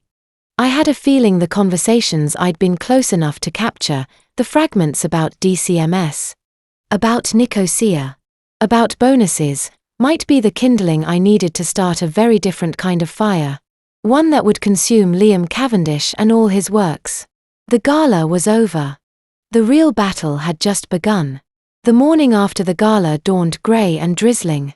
A perfect London day that matched the chill in the Cavendish house.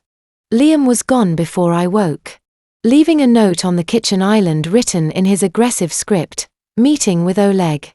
Don't disturb Mrs. She's doing the silver. Be home by 7. The command was casual. Absolute. My time, even in his absence, was not my own. Alone. The silence felt different. The confrontation in the hallway had shifted the atmospheric pressure. A line, however faint, had been drawn. He was watching me now. Not with the dismissive neglect of before, but with active, suspicious scrutiny. The quiet fire Volkov had seen, and Liam had feared, had been noted. I had to be more careful, more perfect, and move faster. My first priority was the recorder. I retrieved the tiny device from the secret pocket of the velvet gown. In the sanctity of the walk-in closet, with the door closed, I plugged it into a secure, encrypted audio player via a micro USB. I put in an earpiece and pressed play. The first hour was a wash of ambient noise, the clatter of the ballroom, muffled conversations, the string quartet. I fast-forwarded. Then, my own voice, soft and polite, sparring with Clara Willoughby. I listened dispassionately to the exchange, analyzing it not for content but for performance. My Eleanor voice was flawless. The steel beneath the silk perfectly calibrated. Good. Then, the more important fragment. I'd been closer to Liam and Volkov than I'd realized. The audio was slightly muffled by the crowd and the fabric of my dress. But the voices were clear enough. Liam's voice, tight with focus, confirmed for the 28th. The second reading. The committee chair is ours. But the backbenchers are restless. The environmental impact assessment is the sticking point. Volkov's low rumble. The accent thickening. Sticking points are for children. You grease them or you break them.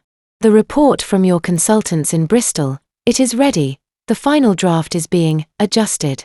The ecologist is cooperative. A sudden family emergency has made him see the benefits of a swift, positive conclusion. A grunt from Volkov. Good. The money from Nicosia clears tomorrow.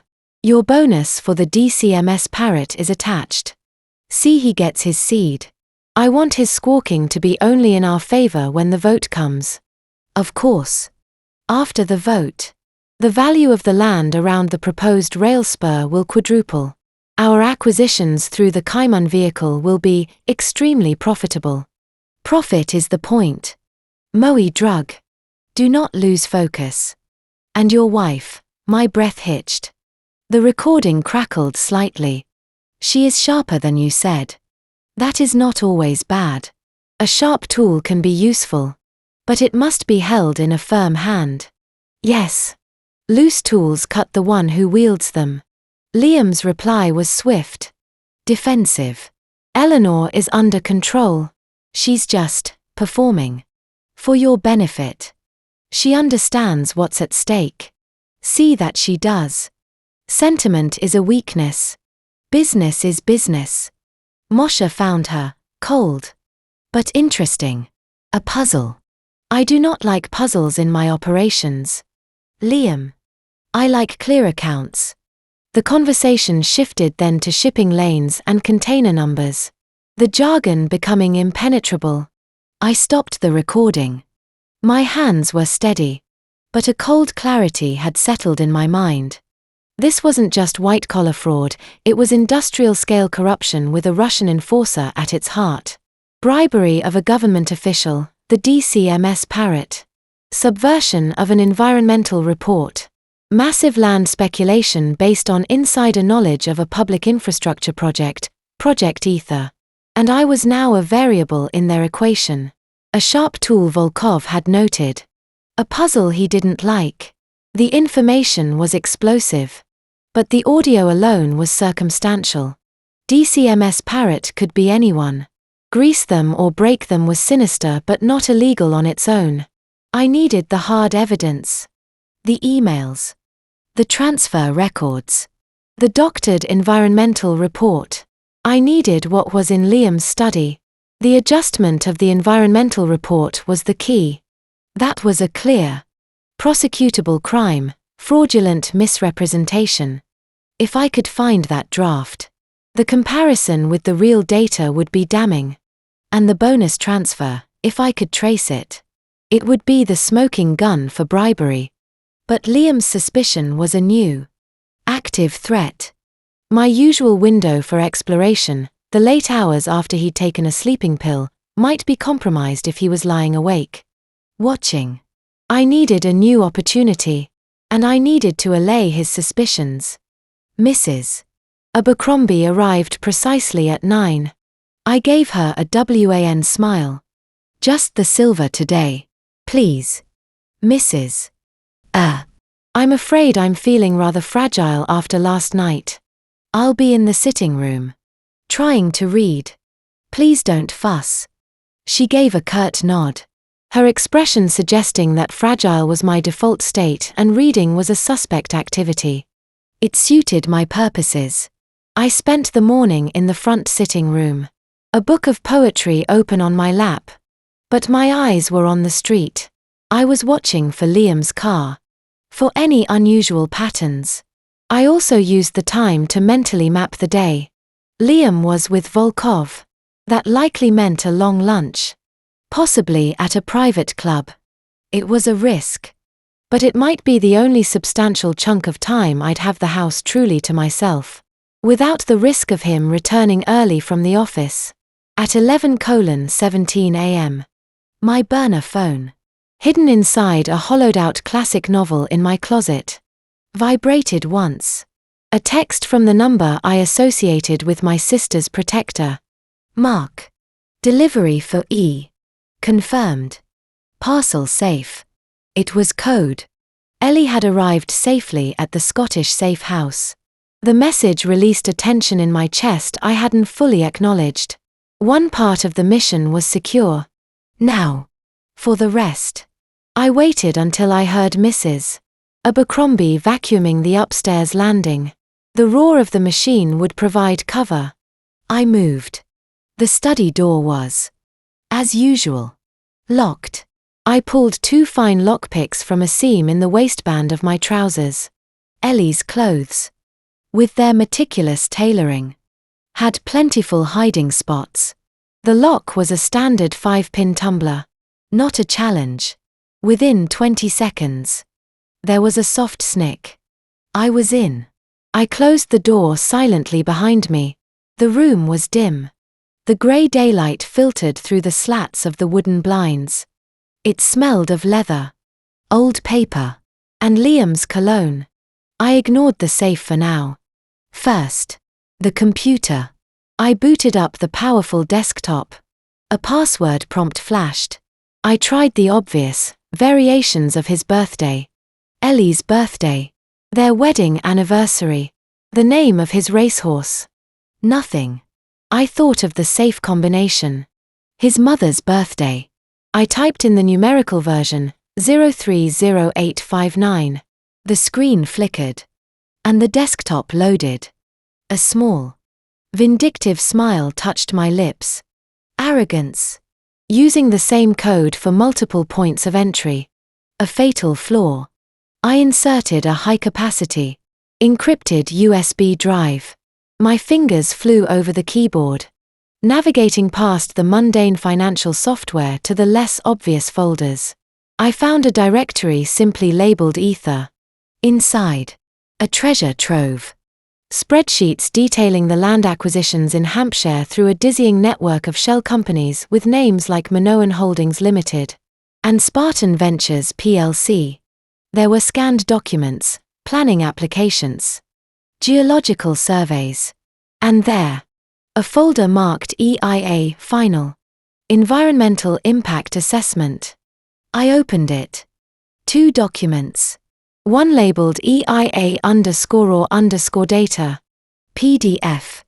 The other, EIA_final_submission, PDF. I compared them. The raw data showed significant concerns about groundwater contamination and protected species habitats. The final submission document was sanitized. The concerning paragraphs deleted or replaced with bland assurances of minimal impact and full mitigation. The ecologist's signature was scanned onto both. But the final submission signature looked sharper, as if it had been lifted and placed. Digital forgery. I copied the entire Ether folder onto the drive. Next, I searched for Volkov, Oleg, Nicosia, and DCMS. I found a folder of encrypted emails. But the email client itself was logged in. I went to the sent folder. Searching for recent dates. Bingo. An email from Liam to an address. Oleg. Volkov at Vstal. CH. With the subject line incentive. The body was brief. Oleg transfer of consultancy fee, £250,000 to the designated account, ref, DCMS Sparrow, confirmed via Nicosia route. Our friend is fed. Expect cheerful song on the 28th. L. DCMS Sparrow. Not a parrot. A sparrow. But the meaning was clear. £250,000 bribe. I took screenshots. Copied the full email headers. My USB drive was filling up fast. I opened the banking software, which was conveniently already logged in. Several accounts were listed. I went to the transaction history for a business account labeled CC Special Projects. There, a wire transfer from Vstal AG. Zurich for £5,000,000. Dated yesterday. An. On the same day. An outgoing transfer of £250,000 to an account numbered in the British Virgin Islands. With the reference Sparrow retainer. I captured it all. This was it. The conspiracy. Laid bare in bits and bytes. Fraud. Bribery. Money laundering. The scale was breathtaking. I ejected the USB drive, tucking it into my underwear, the safest place on my person. Then, I turned to the safe. I needed the physical copy of the life insurance policy. A digital record could be disputed, a hard copy with his signature was better. The safe opened with the now familiar combination. I ignored the journals this time. Going straight for the manila folder. I found the policy. But beneath it, there was a new document.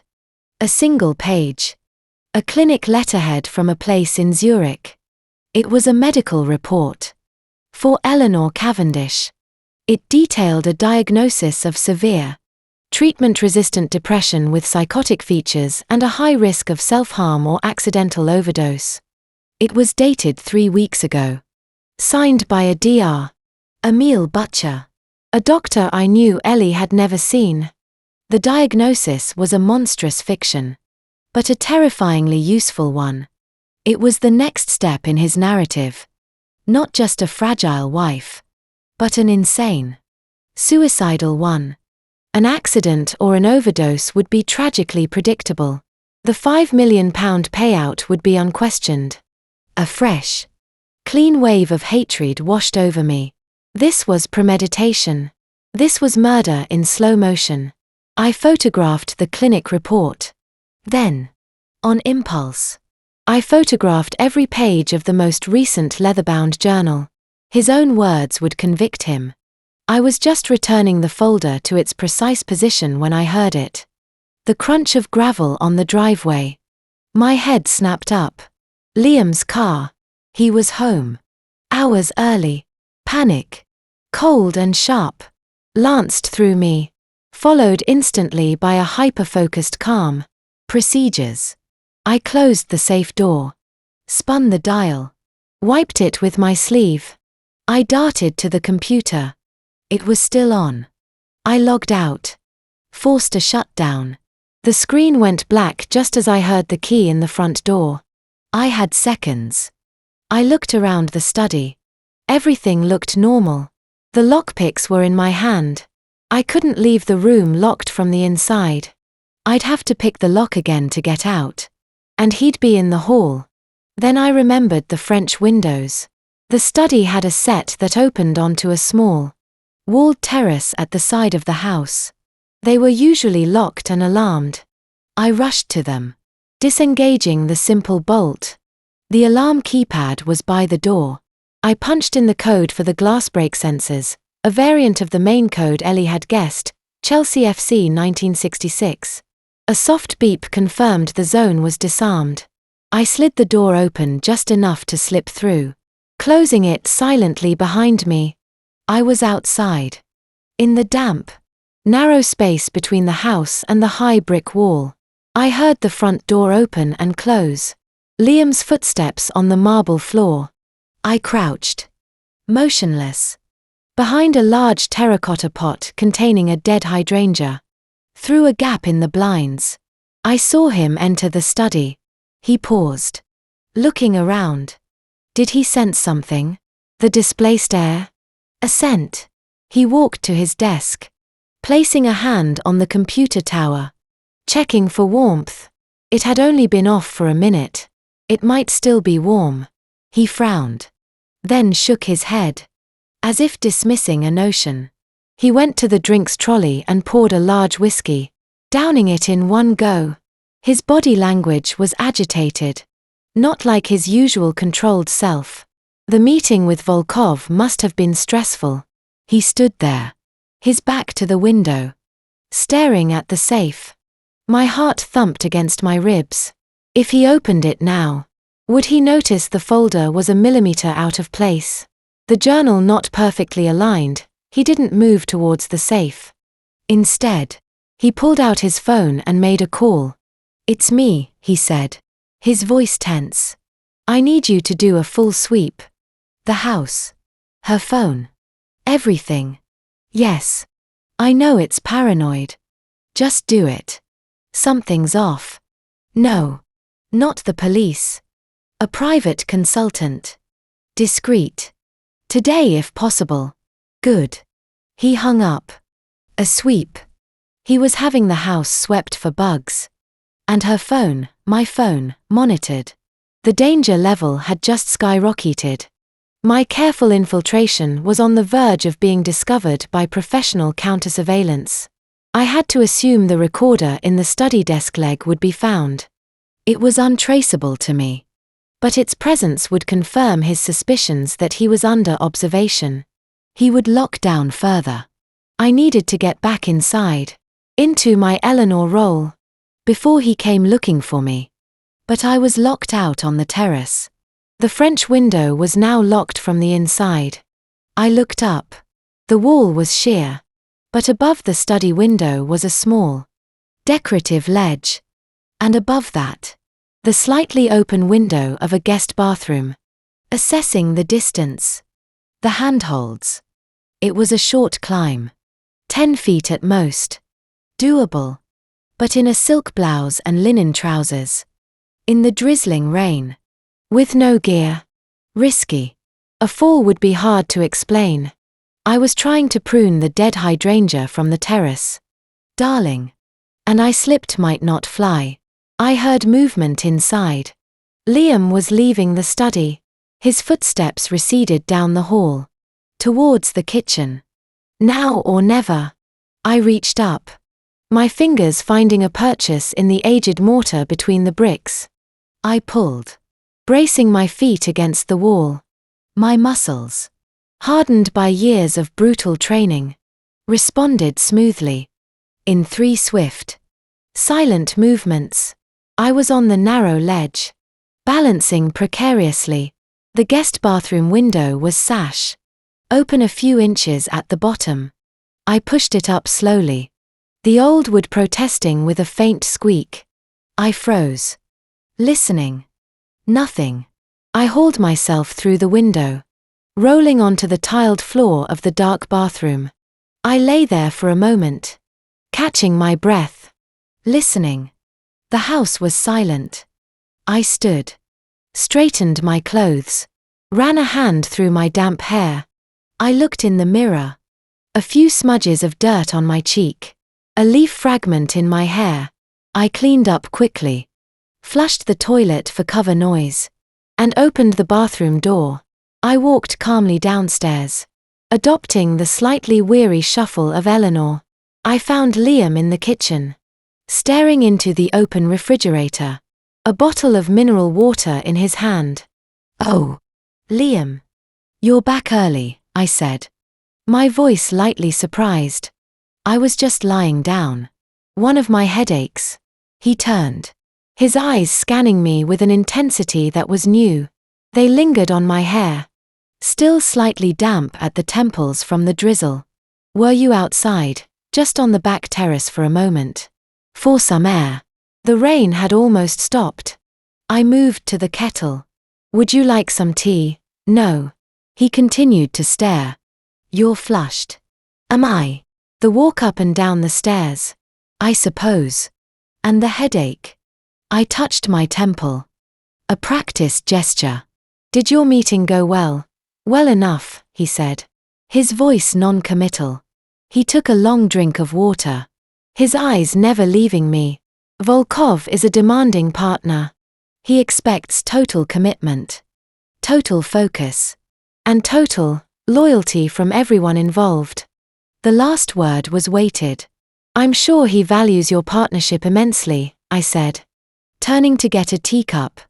Breaking his gaze. "He asked about you again," Liam said. I stilled. My back to him. "Said Moshe found you intriguing.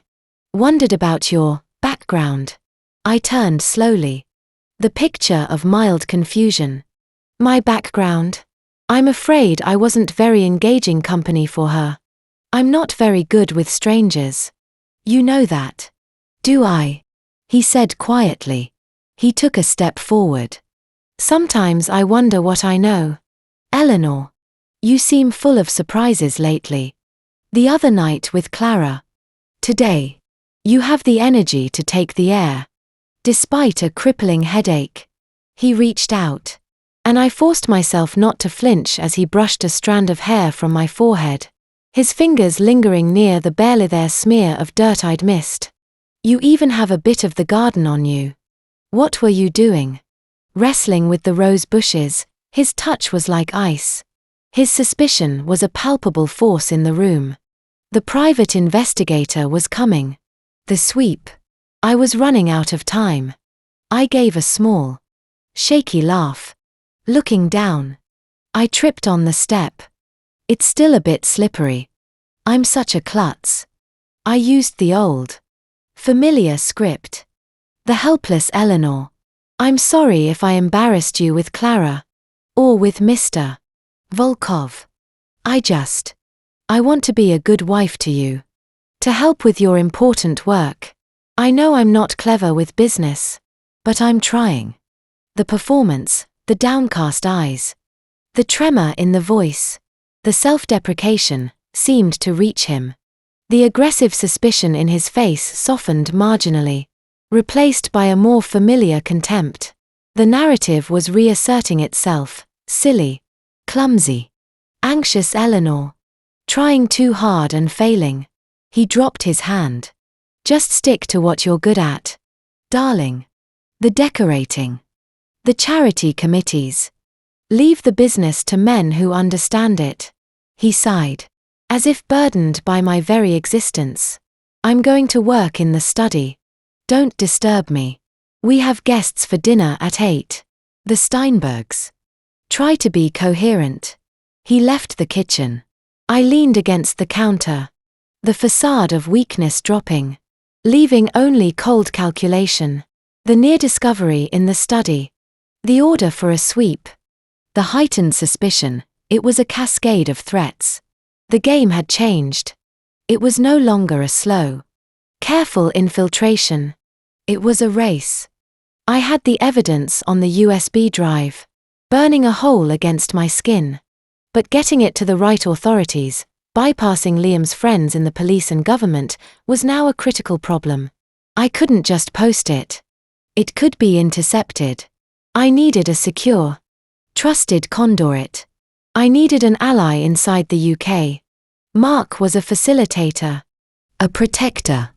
But he was retired. Not an active intelligence asset. I needed someone with clout, with access, and with a reason to hate men like Liam Cavendish. As I mechanically prepared the tea I didn't want, a name floated up from the depths of memory. A conversation with Ellie. Long before Liam. When we were sharing stories over cheap wine. She'd spoken of a university friend. A woman named Meredith Thorne. Brilliant. Fierce. Studying law. Ellie had said. With awe. She's going to change the world. She wants to prosecute the rich bastards who think they're above it all. I'd lost track of her. But Ellie might have mentioned her in passing more recently. Something about her being a rising star at the Serious Fraud Office. The SFO. The UK's lead agency for investigating top-level corruption. It was a long shot. But it was the only shot I had. I needed to find Meredith Thorne. And I needed to get my evidence to her. Without Liam's incoming private investigator catching a whiff of it. The dinner with the Steinbergs that night was a special kind of torture. Gerald Steinberg was a diamond merchant with a laugh like a rusty hinge. His wife, Daphne, talked exclusively about her schnauzers. Liam was the charming, attentive host. The tension from the afternoon completely hidden. I played my part. The quiet, supportive wife. Laughing at the right moments. Asking bland questions about diamonds and dog shows. All the while, my mind was elsewhere, on the data in the USB drive. On the phantom investigator sweeping the house. On the need to contact Meredith Thorne. As we saw the Steinbergs out. Liam's hand landed on my shoulder. It wasn't a caress. It was a claim. Better, he murmured. His breath warm and whisker-scented near my ear. That's the Eleanor I know. Remember that. Life is easier when you know your place. He went upstairs to bed. I waited an hour. Then retrieved the burner phone. I couldn't risk a long call. I sent a coded text to Mark. Need contact. SFO. Name, Meredith Thorne. Verify status. Security. Urgent. The reply came 15 minutes later. Thorne confirmed. Deputy Director. SFO. Clean rep. Ironclad. Direct approach high risk. Intermediary. An intermediary. Someone who could get to Thorne without a trail leading back to me. I thought of the society world. The web of connections. And I thought of the one person I'd publicly bested. Who might, in her own twisted way, be a vector for chaos. It was a dangerous, desperate idea. But I was running out of options and time. Liam had ordered a sweep. He was having me watched. The sharp tool had been noted, and the hand that wielded it was preparing to tighten its grip, or to discard it altogether. The evidence I had was my only leverage. But it was useless if I couldn't deploy it. The game was no longer just cat and mouse. The cat had called in bigger predators. The mouse needed to become a snake and strike before the cage slammed shut for good. The text from Mark confirming Meredith Thorne's position and integrity was a small, hard point of light in the gathering darkness. Ironclad, he'd said. It was what I needed. But the problem of access remained a locked door. Liam's paranoia was now an active, buzzing presence in the house. The following morning, a pair of nondescript men in dark suits arrived, carrying sleek, professional cases. They didn't introduce themselves. Liam simply said, "These gentlemen are here to service the security system. Stay out of the study." Eleanor. I played my part, offering a nervous smile and retreating to the upstairs sitting room with a book.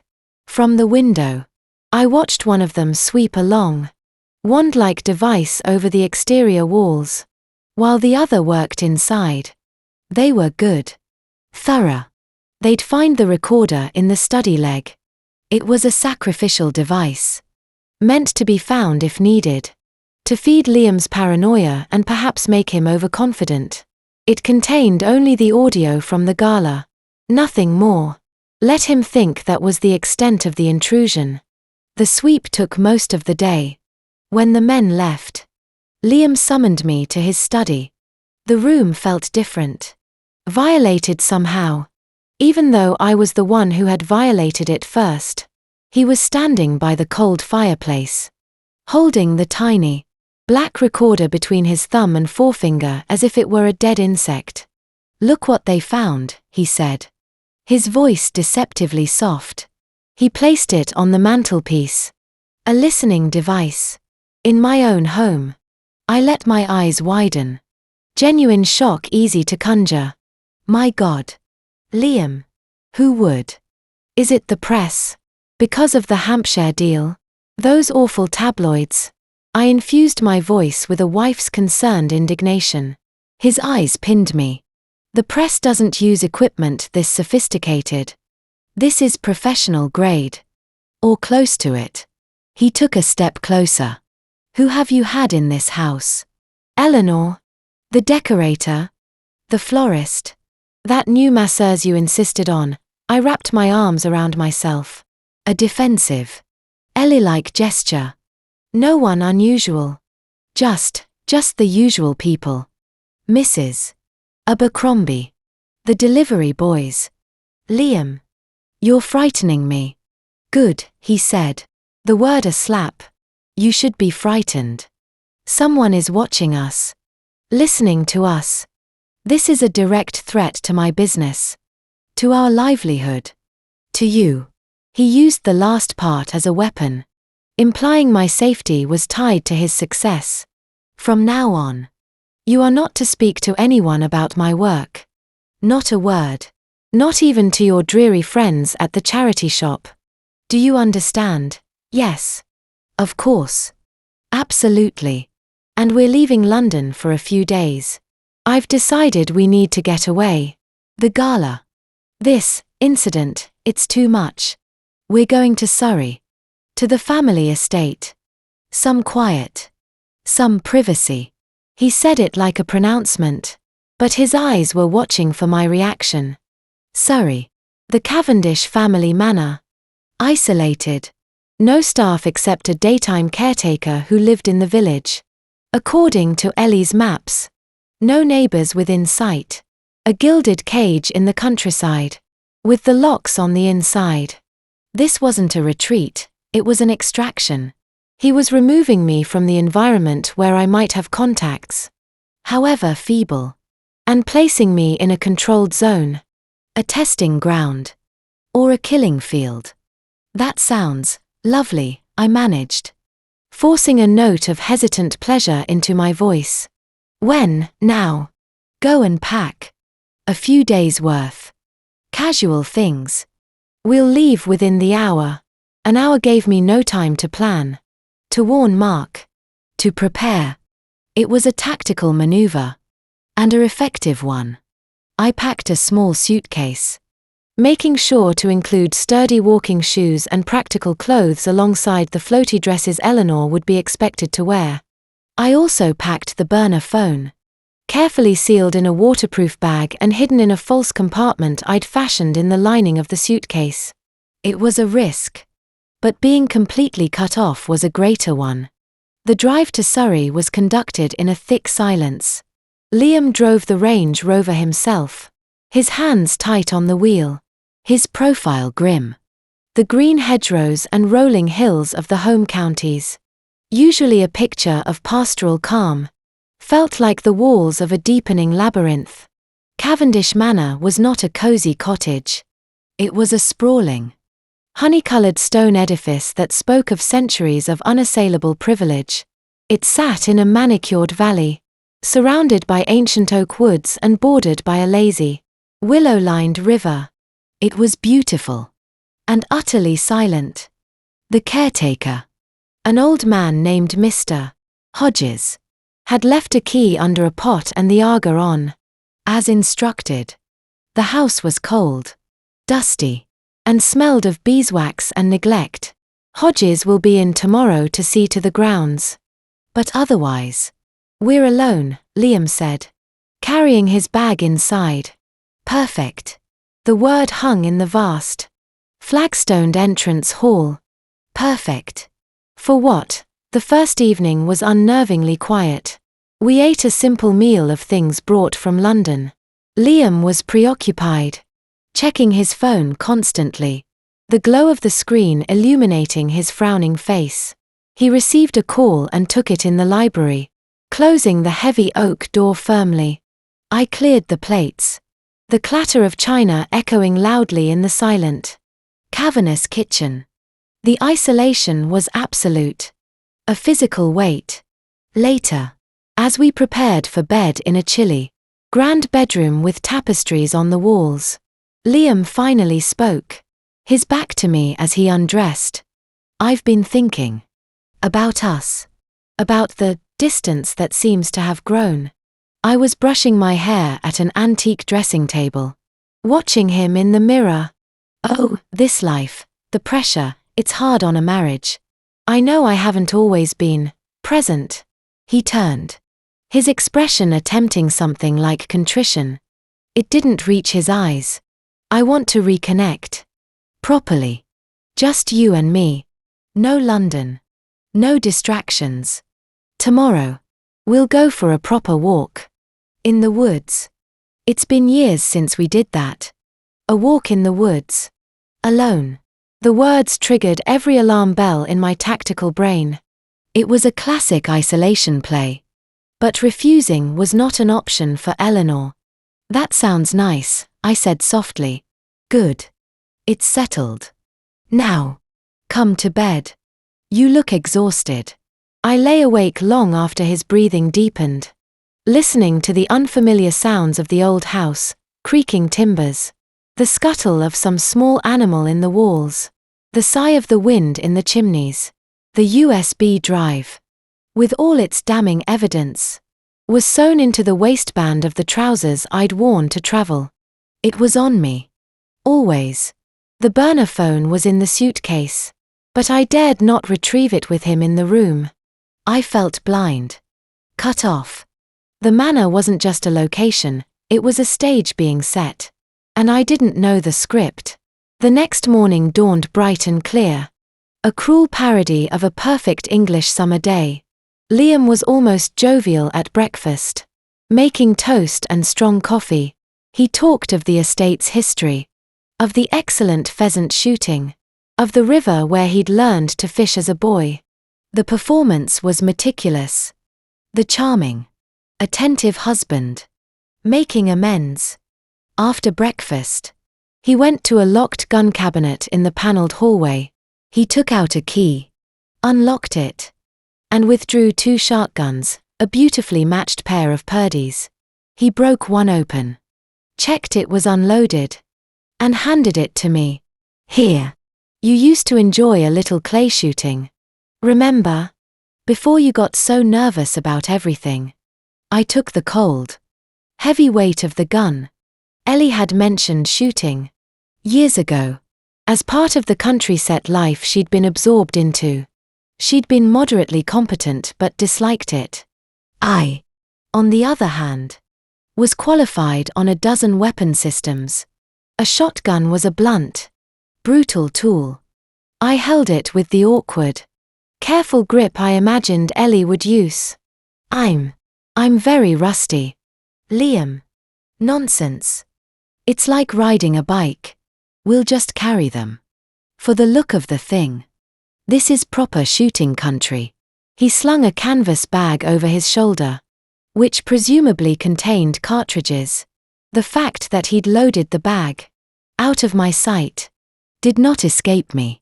We set out from the back of the house, crossing the manicured lawn and heading into the dappled shade of the oak woods.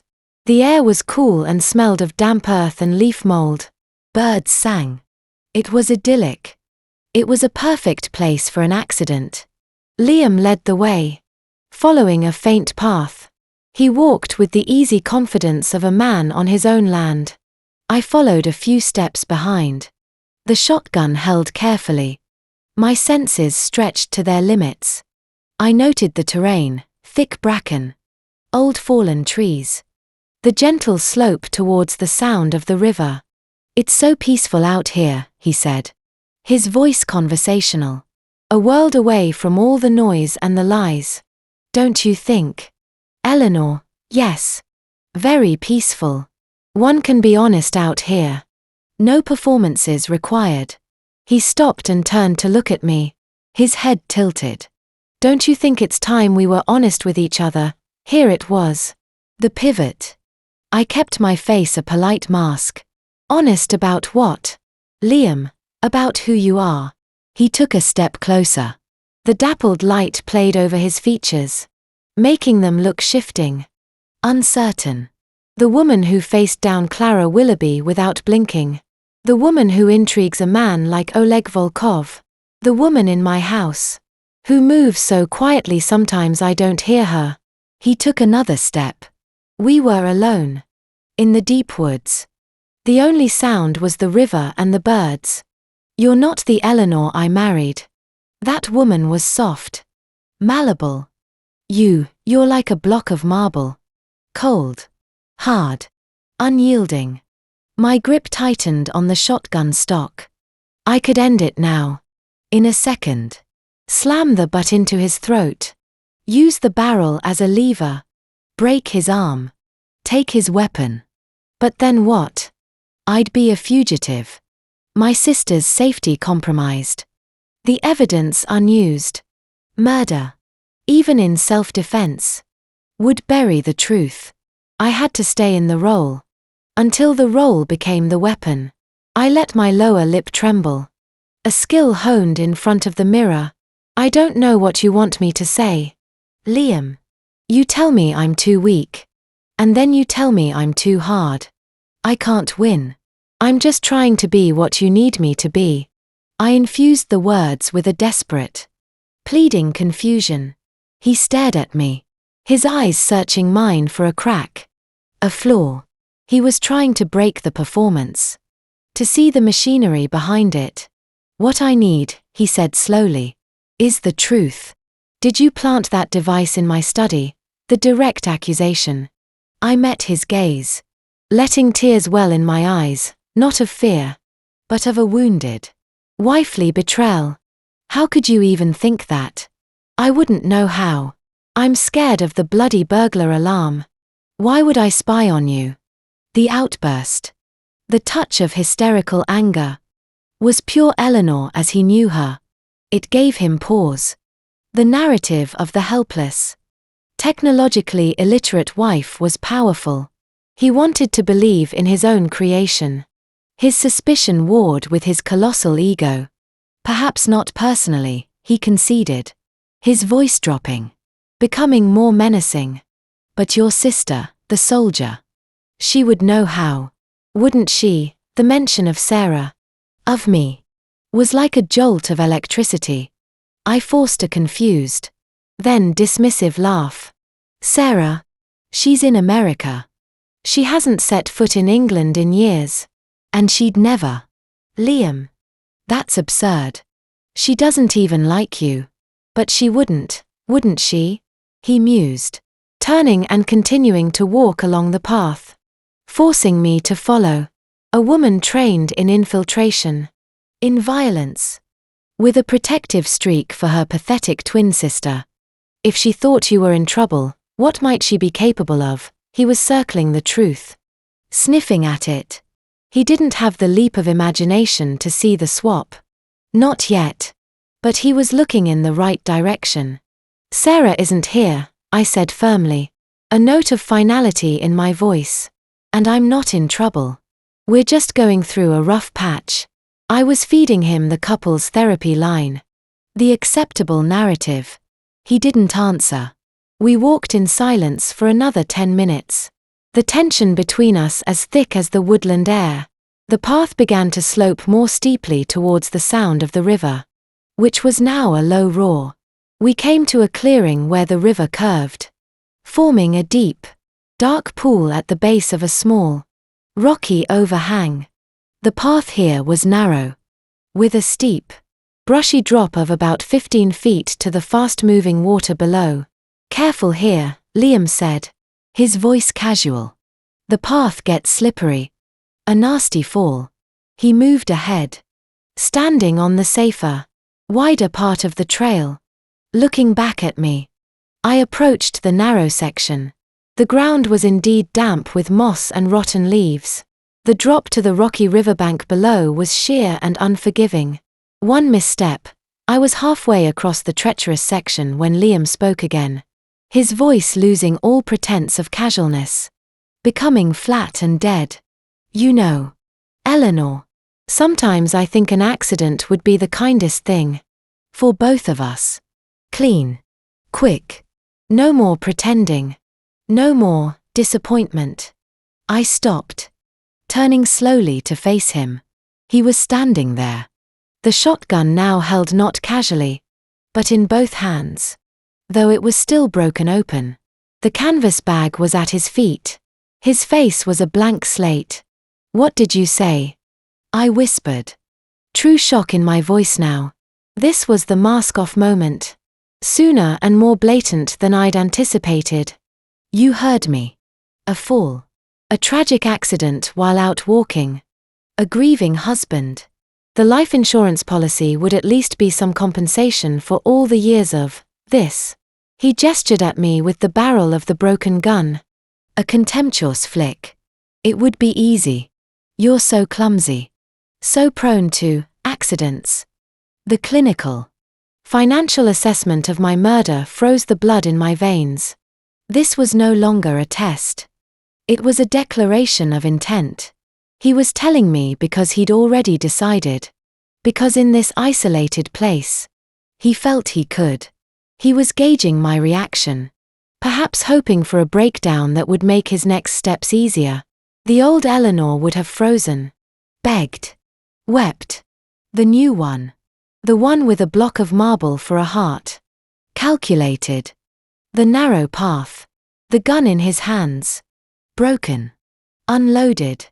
The bag of cartridges at his feet. My own gun. Held awkwardly. The river below. I let the terror flood into my eyes. Let my body begin to tremble. I took a half-step back. Towards the sheer drop. Making the movement shaky. Precarious. Liam, please, you don't mean that, don't I? He took a step forward. I've spent a fortune on you. Eleanor. On doctors. On therapists. On clothes to cover up the emptiness. You're a bad investment. And in business, when an investment fails, you cut your losses. He was mesmerizing himself with his own cruelty. Justifying the act to himself as he spoke. Another step. He was now at the edge of the safe part of the path, close to the bag.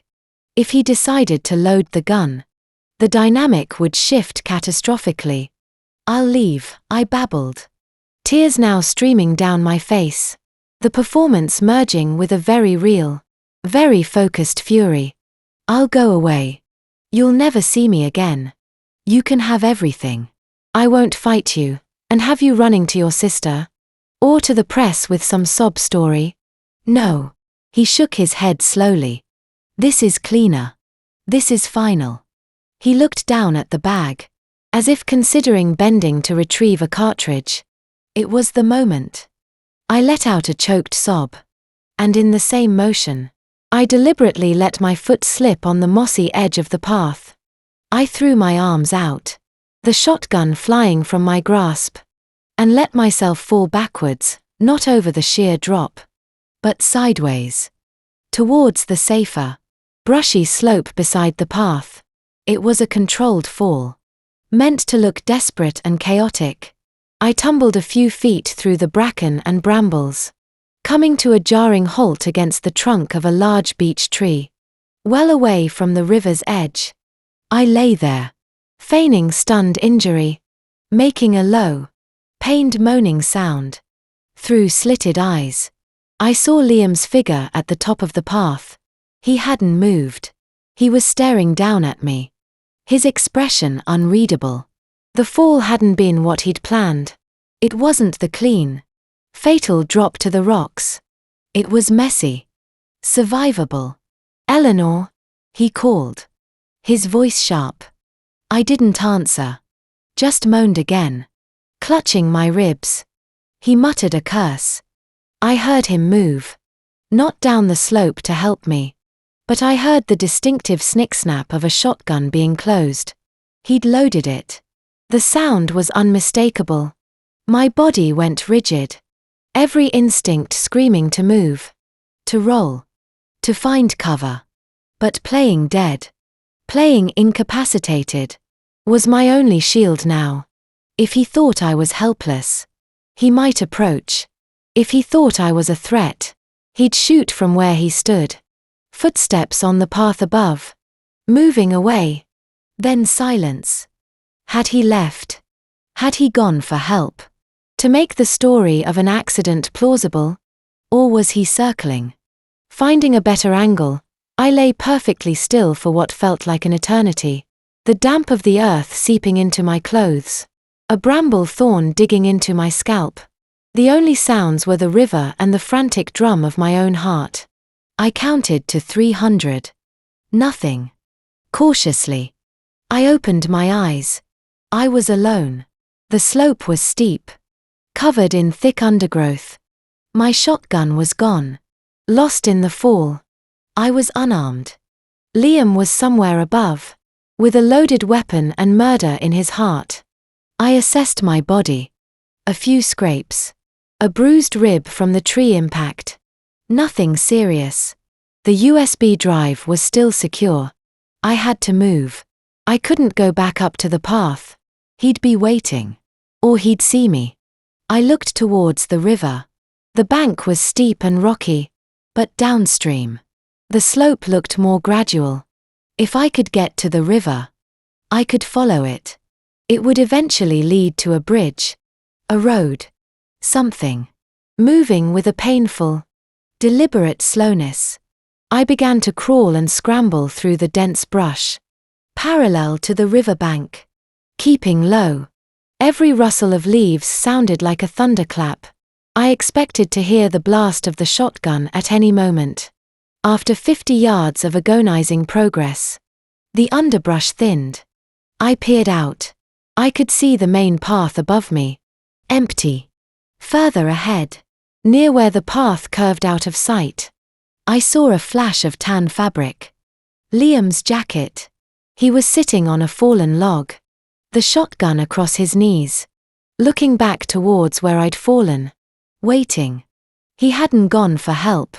He was waiting to see if I'd emerge, or deciding his next move. The light was beginning to fade. Dusk was coming. The shadows in the woods were growing long and deep. This was a stalemate. He couldn't be sure I was dead. I couldn't get past him. And night in these woods, injured and unarmed, was not an option. I needed to get back to the house. It was the only shelter. The only place with a landline. My burner was in the suitcase. Useless. And crucially, it was a crime scene he hadn't yet arranged. If I could get there first, I could control the narrative. I began to move again, this time angling away from the river, climbing through the woods in a wide, painstaking arc, using the growing darkness as cover.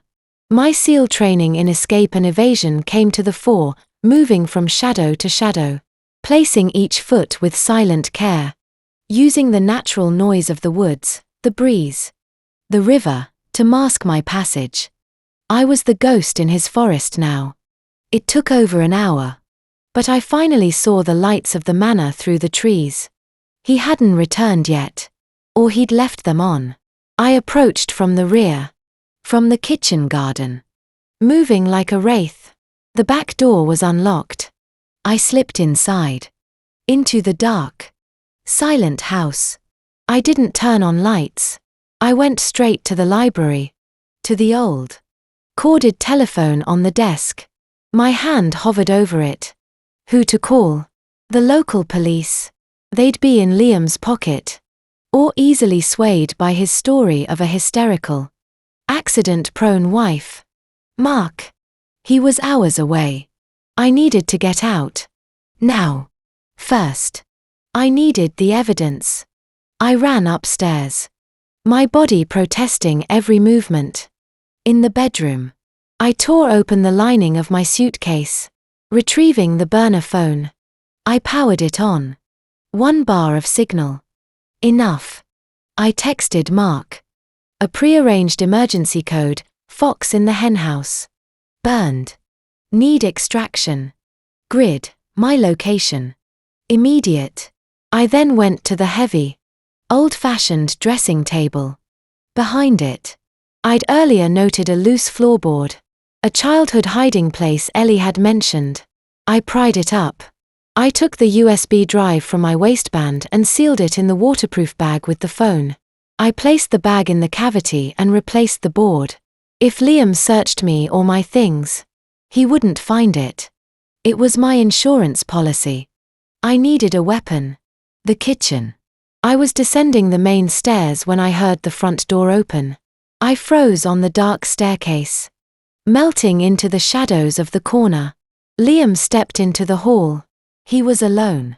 He placed his shotgun carefully in the rack, but I noticed he didn't lock the cabinet. He thought the house was empty. He thought I was still in the woods, dead or dying. He walked into the drawing room. I heard the clink of a decanter, the gurgle of a large pour. He was having a drink. To steady his nerves. Or to celebrate. This was my chance. I crept down the remaining stairs, across the cold flagstones of the hall, and into the kitchen. The knife block was on the granite counter. I selected a long, sharp chef's knife. The weight and balance were all wrong compared to a tactical blade. But it would do. I also grabbed a heavy, cast-iron skillet from a hook. A blunt force option. I was about to slip out the back door into the night when I heard his footsteps approaching the kitchen. I ducked behind the large, walk-in larder door, peering through the crack. Liam stood in the kitchen doorway, a glass of amber liquid in his hand. He was staring at my suitcase, which I'd left open on the floor.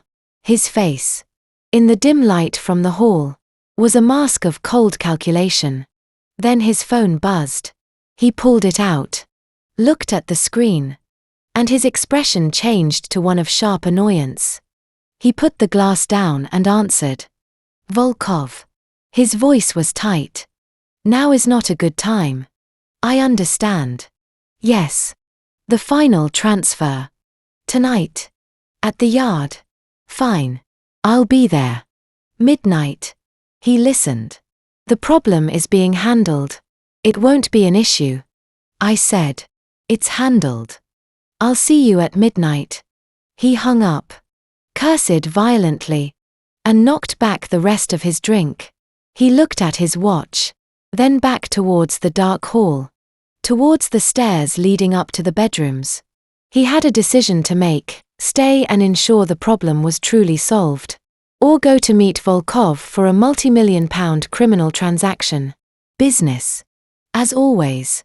1. He straightened his jacket, walked to the gun cabinet, and this time, he locked it, pocketing the key. He couldn't risk me finding a weapon if I somehow made it back. He cast one last, sweeping glance around the dark kitchen, then turned and left. A moment later, I heard the front door open and close, and the sound of the Range Rover's engine starting and fading away. I sagged against the larder door, the knife and skillet heavy in my hands. He was gone. For now. He was going to meet Volkov at a yard at midnight. The final transfer. This was it. The culmination of Project Ether. And he thought I was dead in the woods. I had a location, a time, and a temporary reprieve. But I was injured. In the middle of nowhere. With no car. Mark's extraction was coming. But when? I looked at the clock on the Aga. 9:47 p.m. Midnight was 2 hours away. The yard was likely the location from the emails, the London Docklands warehouse. I couldn't let this happen. I couldn't just run and hide. This was the nexus. Liam. Volkov. The money. The evidence. If I could be there. If I could witness it. Record it, it was insane. It was exactly what Mark would tell me not to do. But it was also the only way to end this. To make the evidence irrefutable. To see them all taken down. I went to the hidden floorboard. Retrieved the phone and the USB drive. I texted Mark my new, insane plan. Giving him the location extrapolated from the Docklands clues and the midnight time. New objective. Docklands. Midnight. Witness transfer. Record. You coordinate authorities. SFO. Thorn. Use evidence. I will be asset on site. The reply was almost instantaneous. Suicide. Abort. Extract en route. ETA 90 minute. 90 minutes. I could be in London by then if I had a car. I didn't. But Liam did. The Range Rover was gone. But in the old, timber-framed garage. There was an older vehicle Ellie had mentioned, a battered green Land Rover Defender used for estate work. The keys were usually in it. I moved. I shoved the phone and drive into my pockets. Kept the knife. I ran out the back. Across the gravel drive to the garage. The Defender was there. Smelling of oil and hay. The keys were in the visor. It started on the first turn. The diesel engine rattling to life. I had no plan. Only a desperate objective: get to the Docklands. Be the eyes on the inside. Record the crime. And survive long enough for Mark to bring the cavalry, Meredith Thorne and the serious fraud office. I pulled out of the garage and onto the dark country lane. Turning towards London. The hunter had become the hunted. And now the hunted was turning back to stalk the hunters in their own lair. The game in the woods was over. The war in the city was about to begin. The Defender was a beast of a machine. Rattling and roaring as I pushed it far beyond what its aged suspension was meant to handle. The narrow, winding lanes of Surrey were a blur of hedgerows and darkness. My headlights cut a frail swath through the inky night, illuminating startled rabbits and the occasional ghostly signpost. Pain lanced through my ribs with every pothole. A constant reminder of the tree trunk in the woods. Adrenaline was the only thing holding the pain at bay. A cold, clear fuel burning in my veins. My mind was a tactical map. Updating in real time. Liam was ahead of me. In the faster, smoother Range Rover. He'd be on the motorway by now. Eating up the miles to London. I had to assume he'd go straight to the rendezvous. Midnight at the yard. The Docklands. It had to be the location from the emails. The hub of their operation. I fumbled with the burner phone, driving one-handed on the deserted lanes. I called Mark. He picked up on the first ring. Talk to me. Sarah. Status. I'm mobile. In a vehicle. Heading towards London. Liam's gone ahead to meet Volkov at the Docklands. Midnight. It's the final money transfer for Project Ether. Your extraction is diverted. ETA your location now 60 minutes. Do not. I repeat. Do not engage. This is a direct order from your retired but still sensible friend. You are compromised. Injured. And out of your depth. This is a criminal enterprise with likely armed security. I'm not engaging, I said. My voice tight. I'm observing. I need to be the witness. Mark. I need to see the handoff. Get it on record. Audio. Video. It's the only thing that ties Volkov directly to Liam. To the bribe. The paperwork is one thing, seeing them together. Exchanging a case full of money for a government vote is another. It's suicide. They will have counter-surveillance. They will be armed. What's your plan? Walk in wearing your sister's face and ask for a tour. I'll get close. I'll find a vantage point. You get Thorn. The SFO. Get them moving. Give them the evidence from the USB. Tell them there's a live transaction going down tonight. Tell them it's their one shot to catch a Russian oligarch and a British gentleman in the act of high treason. Mark was silent for a beat. I could hear the frustration warring with the understanding that I was right. The evidence was strong. But this was the clinch. Sending the data packet to a secure SFO server now. Using a back channel. I'll tag it for Thorn's eyes only. Priority 1. But Sarah. Even if I light a fire under them, it takes time to mobilize a tactical unit. To get authorizations, then make it fast. I'm sending you the probable location. Cross-referencing the email data with Docklands warehouse leases linked to shell companies I saw in Liam's files. I recited an address in the Royal Docks area. A place called Terminal 8 Storage Logistics. It was a guess. But an educated one. I'm en route. I'll confirm when I have eyes on. God damn it. Walker. Do not be a hero. Observe and report. That's it. Copy that. Observe and report. I ended the call. Knowing it was a lie. I was past observation. Liam had tried to kill me. He'd locked away the image of my sister's bruised body and a fraudulent suicide note. This was personal now. In a way that went beyond the mission. This was blood for blood. I hit the M25. The orbital motorway that encircled London. The Defender shuddered as I pushed it to 70. Then 80. Lorries loomed out of the darkness. Their slipstream rocking the high-sided vehicle. The clock on the dash read 10:38 p.m. I had time. But not much. As I drove, the persona of Eleanor fell away like a discarded skin. The hesitant posture. The downcast eyes. The soft voice, all gone. In the reflective black of the windscreen, I saw my own face, Sarah's face. Hard. Focused. Angry. I was going to war in my sister's clothes. Armed with a kitchen knife and a cast-iron skillet. Driving a tractor. The absurdity of it almost made me laugh. A sharp, barking sound that died in the noisy cabin. I exited the motorway. Plunging into the complex, half-deserted industrial landscape of the Docklands. This was a different London, canyons of darkened office blocks. Vast. Silent warehouses. Chains of orange security lights stretching into the distance. The occasional glint of black water in a canal. The air smelled of diesel. Wet concrete. And the tidal tang of the Thames. I found the street.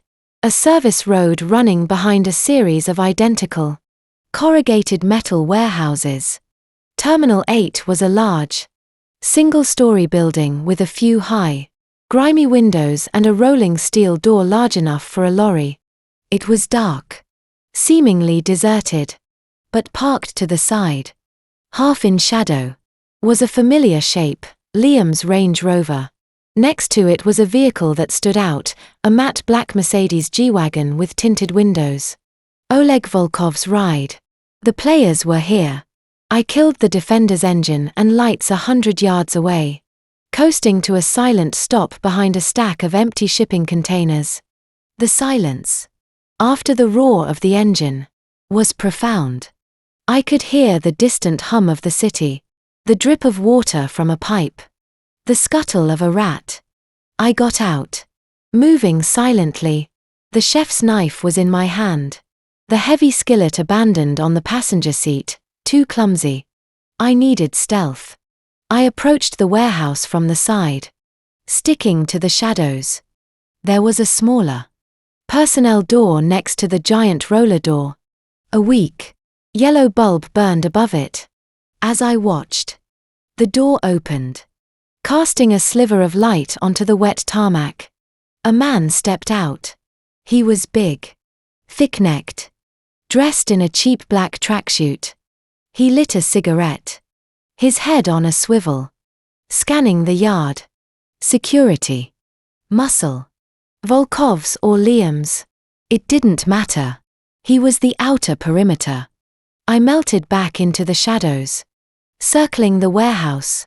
Around the back, I found a fire escape ladder, rusted but solid.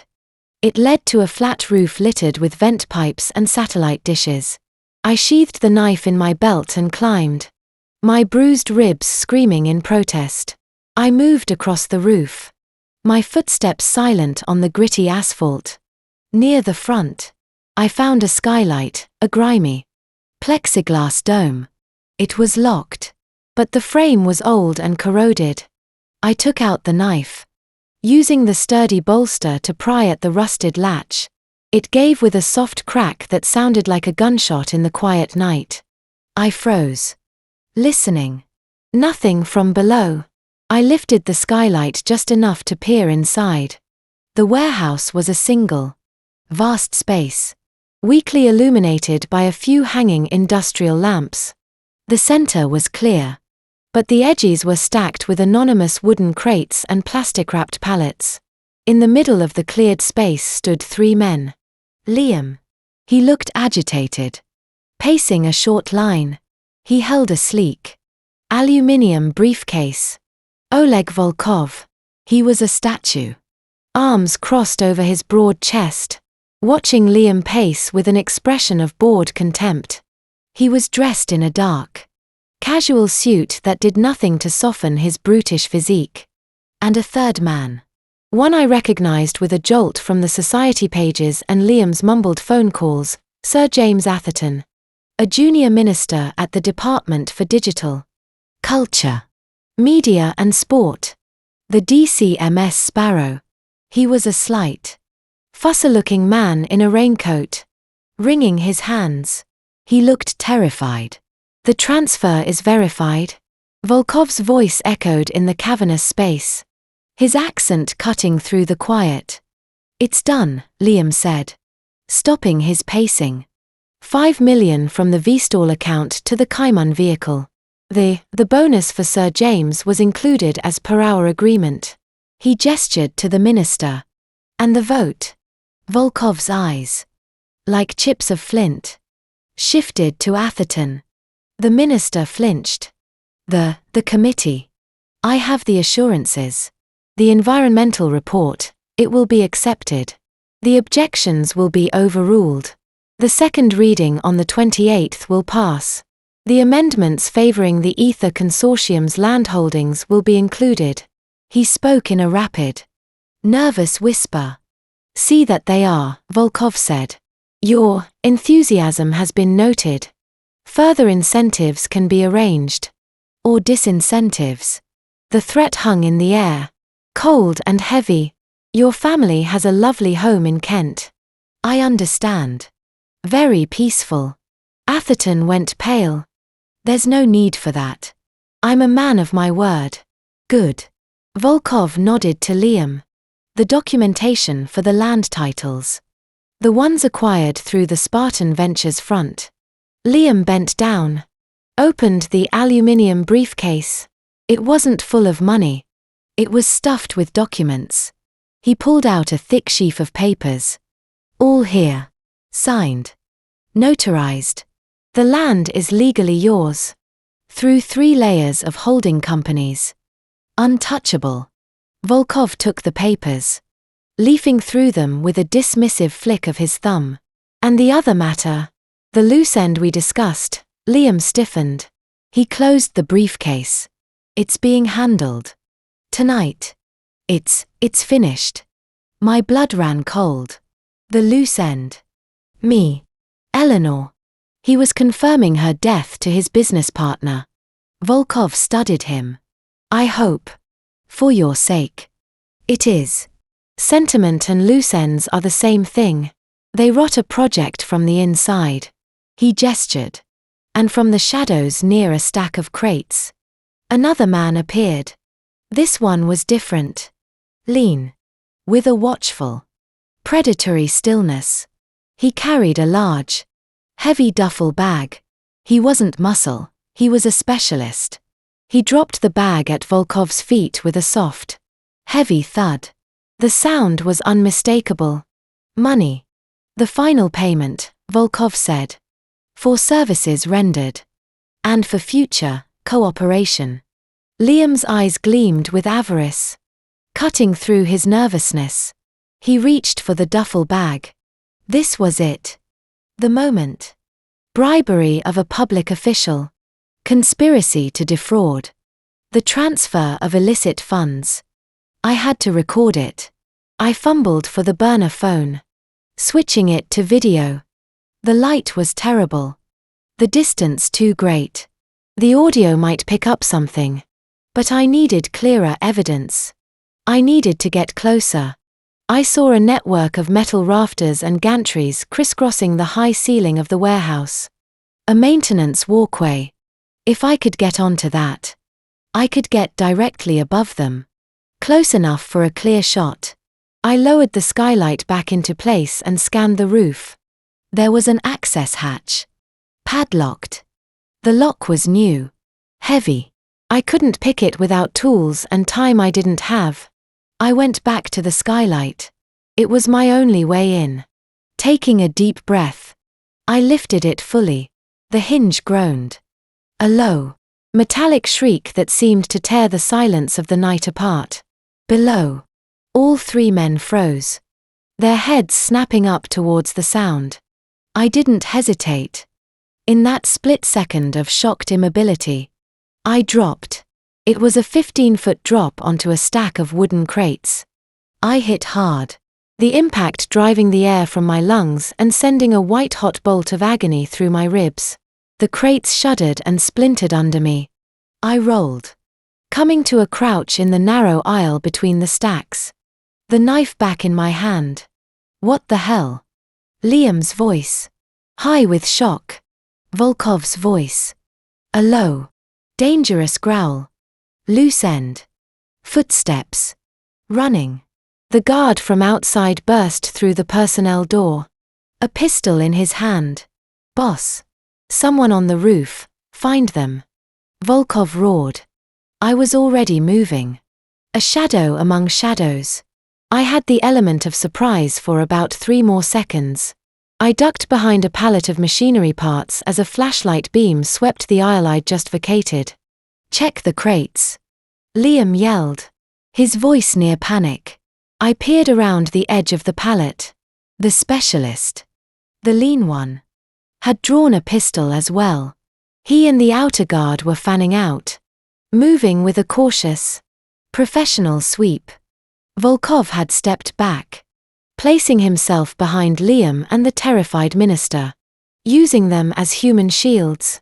Liam still clutched the aluminium case. The duffel bag of money sat at Volkov's feet. I had to even the odds. I needed a weapon. A gun. I focused on the outer guard. He was closer. Less disciplined. sweeping his flashlight wildly. I picked up a heavy metal component from the pallet, a gear the size of a fist. I waited until his back was turned, then threw it in a high arc across the warehouse. It clattered against the far metal wall with a tremendous bang. Both guards spun towards the sound. Guns raised. There, in that moment of distraction, I moved. I came up behind the outer guard, my left arm snaking around his neck in a vicious chokehold, my right hand driving the chef's knife deep into the side of his torso, just below the rib cage. Angling up. It was a killing stroke. Silent and efficient. He stiffened. A wet gurgle escaping his lips. I held the choke, dragging him back into the shadows, lowering him to the ground as his struggles ceased. I pried the pistol from his hand. A Glock 17. Familiar. I checked the magazine, full. I racked the slide. Armed. Pavel? The lean specialist called. His voice wary. Report. Silence. He's here, the specialist said. His voice cold. Professional. Find him and kill him. Liam screamed. His composure shattered.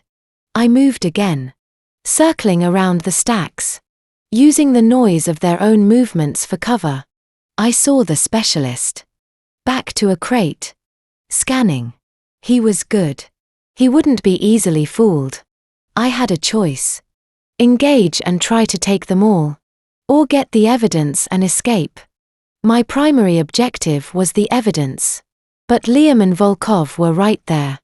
The minister was a witness who could flip. I raised the Glock, aiming for the specialist's center mass. But before I could fire, a voice cut through the gloom from near the roller door. Everyone. Freeze. Armed police. It wasn't Mark. It wasn't the SFO. The voice was wrong. The timing was wrong. A powerful spotlight blazed on, mounted on a tripod just inside the now open personnel door. In its harsh white beam stood two men in dark tactical gear. But it wasn't uniform. They held compact submachine guns. They looked like police. But something was off. Their stance. Their gear. It was too paramilitary. Too clean for a rapid response unit. Liam's face flooded with relief. Then confusion. Thank God. This man. He's armed. He attacked us, Volkov's face. However, showed no relief. It showed icy, calculating fury. He understood before anyone. The lead police officer, a man with a shaved head and a scar down his cheek, ignored Liam. He looked directly at Volkov. Mr. Volkov. We have the perimeter. The situation is contained. His voice was flat, devoid of respect. It was a statement of fact. These weren't police. They were Volkov's other team. His cleanup crew. He'd planned for contingencies, including interference. He'd called in his own, more heavy-duty, deniable assets. The intruder is in the crates. Armed. Neutralize him, Volkov commanded. And the witnesses? Scarface asked, his eyes flicking to Liam and the minister. Volkov's hesitation was microscopic. Sir James Atherton was a liability, but a useful one. Liam. Liam was now a liability who had failed to secure the perimeter and whose loose end had apparently come back to haunt them. His eyes met Liam's. And in that look, Liam saw his own doom. No. Oleg. We had a deal. Liam stumbled back, dropping the aluminium case. The deal, Volkov said softly, was for a competent partner, not one who brings ghosts to a closing. He gave a slight nod to Scarface. The specialist and the new police moved in unison, their weapons coming up, not towards the crates where I was, but towards Liam and Atherton. This had just become a massacre. I was trapped in a warehouse with two rival groups of armed criminals, one of which was about to execute the others to tie up loose ends. And I was on everyone's kill list. I had one advantage: chaos. And I had to use it. I didn't shoot at the armed men. I shot at the hanging industrial lamp directly above Volkov, Liam, and Atherton. The gunshot was deafening in the enclosed space. The lamp exploded in a shower of glass and sparks, plunging that section of the warehouse into near darkness. Simultaneously, I threw the empty gear I'd picked up earlier in a high arc towards the stacked crates on the opposite side. The reaction was instantaneous. The specialist and the faux police, trained on immediate threats, opened fire on the sound of the shattering lamp and the clatter of the gear. Muzzle flashes lit up the darkness. The roar of automatic fire filled the warehouse. "Hold your fire. Hold fire," Scarface yelled. But it was too late. In the confusion and sudden darkness, they were shooting at sounds and shadows. I was already moving. Low and fast. Not towards the door, but deeper into the maze of crates. Circling towards the back where I'd come in. My objective shifted instantly from gathering evidence to survival and preventing the elimination of witnesses. I saw Liam, a silhouette in the sporadic gunfire, crawling on his hands and knees towards the duffel bag of money. The fool. Atherton was curled in a fetal position, screaming. Then a new sound pierced the cacophony, the distant, rising wail of genuine police sirens. Lots of them. Mark. He'd done it. He'd gotten through to Thorne. And the SFO had moved, bringing the real police with them. The sound of the sirens changed the calculus for Volkov's men. Boss. Police. Multiple units. One of them shouted, "Clear the warehouse. Now." Volkov bellowed. He didn't go for the money or the documents. He turned and ran towards a secondary exit I hadn't seen. A small door in the far wall. The specialist and one of the faux police covered his retreat, laying down suppressing fire towards the main door where the siren's lights were now flashing through the frosted windows. Scarface made a different decision. He saw Liam. Halfway to the duffel bag. In a fluid motion. He raised his submachine gun. "No. Wait." Liam shrieked, holding up a hand. The burst of fire caught him in the chest, the impact throwing him back against the aluminium briefcase. He slid to the floor. A dark, spreading stain blossoming on his shirt. He gasped, eyes wide with shock, fixed on the money he'd died for. Scarface then turned his weapon on Atherton. The minister had stopped screaming, was just staring, dumbfounded. I didn't think. I rose from behind my crate, 20 feet away, and fired twice. The first shot took Scarface in the side of the neck. He stumbled, his own burst going wild, chewing into the concrete floor. The second shot hit him in the head. He dropped. The other faux police and the specialist were at the far exit with Volkov. The specialist looked back, saw his comrade down, saw me. He raised his pistol. I ducked back as a round splintered the crate next to my head. Then the main roller door of the warehouse shuddered and began to screech upwards. Blinding blue police lights flooding in. Armed police. Nobody move. The real cavalry had arrived. The specialist and the remaining gunman vanished through the far door with Volkov. I heard the roar of an engine outside. Tires squealing. I stayed low, placing the Glock on the ground and sliding it away. My hands clearly visible. The warehouse was a scene from a nightmare, the stink of cordite and blood. The moaning of the wounded minister. The still form of Liam Cavendish. The dead gunman by the door. Figures in black body armor. Marked police and SFO in bold letters.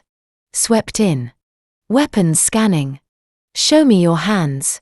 On the ground, I complied. Lying prone on the cold concrete, I was roughly searched. Cuffed. As they pulled me to my feet, I saw a woman stride into the chaos. She was in her late 40s, wearing a dark trouser suit under a tactical vest marked SFO. She had a sharp, Intelligent face and eyes that missed nothing. Meredith Thorne. Her gaze swept over Liam's body, the duffel bag, the scattered documents, the dead gunman. Then it landed on me, on Eleanor Cavendish's face, smudged with dirt and blood, framed by a blonde chignon coming undone. An SFO officer approached her, holding my burner phone and the USB drive, which had fallen from my pocket. Recovered from the suspect. And this.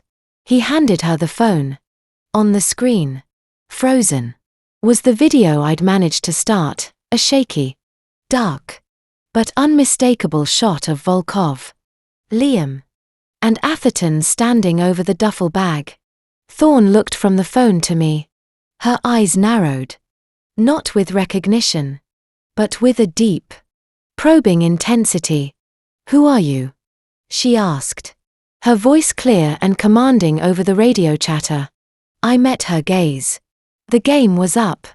The disguise had served its purpose. But it was time for the truth. For Ellie's sake. And for the reckoning that was due. "My name," I said. My voice rough. The American accent I'd buried for weeks finally breaking through. "Is Lieutenant Sarah Walker. United States Navy SEALs. And I'm here to report a murder. Multiple counts of corruption. And an attempted assassination. The man on the floor is Liam Cavendish. The man who just fled is Oleg Volkov. And the evidence you need is on that drive." I nodded towards the USB in her hand. "My sister, Eleanor, is alive. And she needs your protection." The warehouse, for a moment, fell completely silent save for the dying moan of the sirens. Meredith Thorne stared at me, the pieces clicking into place behind her fierce eyes. The reckoning had arrived. But the war wasn't over. Volkov was gone. And he knew a sharp tool had just broken his operation. The fallout was just beginning. The sterile, windowless interview room at the Serious Fraud Office's secure facility near Vauxhall was a universe away from the blood-soaked chaos of the Docklands warehouse. The air smelled of industrial cleaner and stale coffee. I sat on a hard plastic chair, my hands uncuffed but resting on the cold metal table.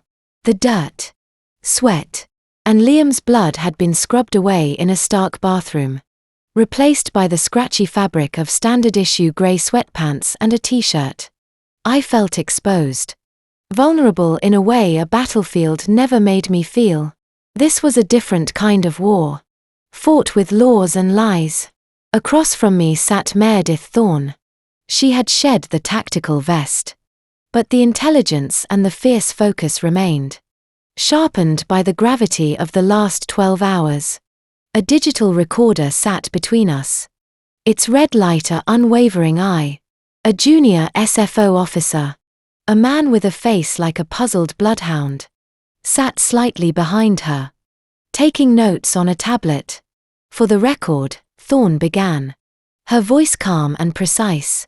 "This interview is with an individual who identifies herself as Lieutenant Sarah Walker. United States Navy. Currently on emergency leave. Present are Deputy Director Meredith Thorne and Officer Jeremy Clark of the Serious Fraud Office. The time is 4:17 a.m. She paused. Her eyes locking onto mine. "Lieutenant Walker. You've made extraordinary claims.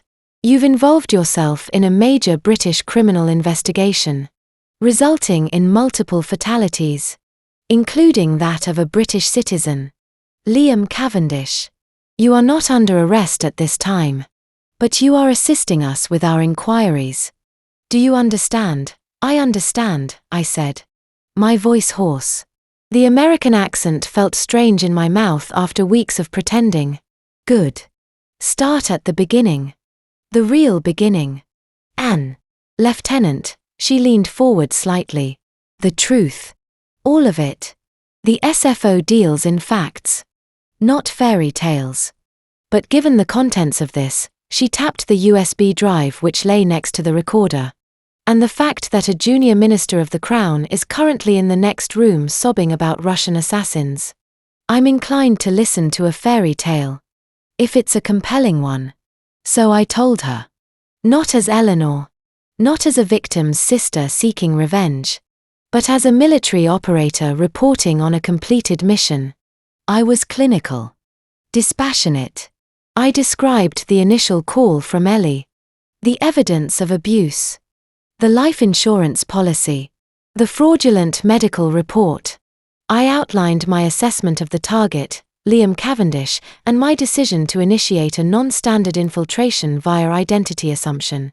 I detailed the intelligence gathered, the financial records, the emails with Volkov, the bribery of Sir James Atherton, the doctored environmental report.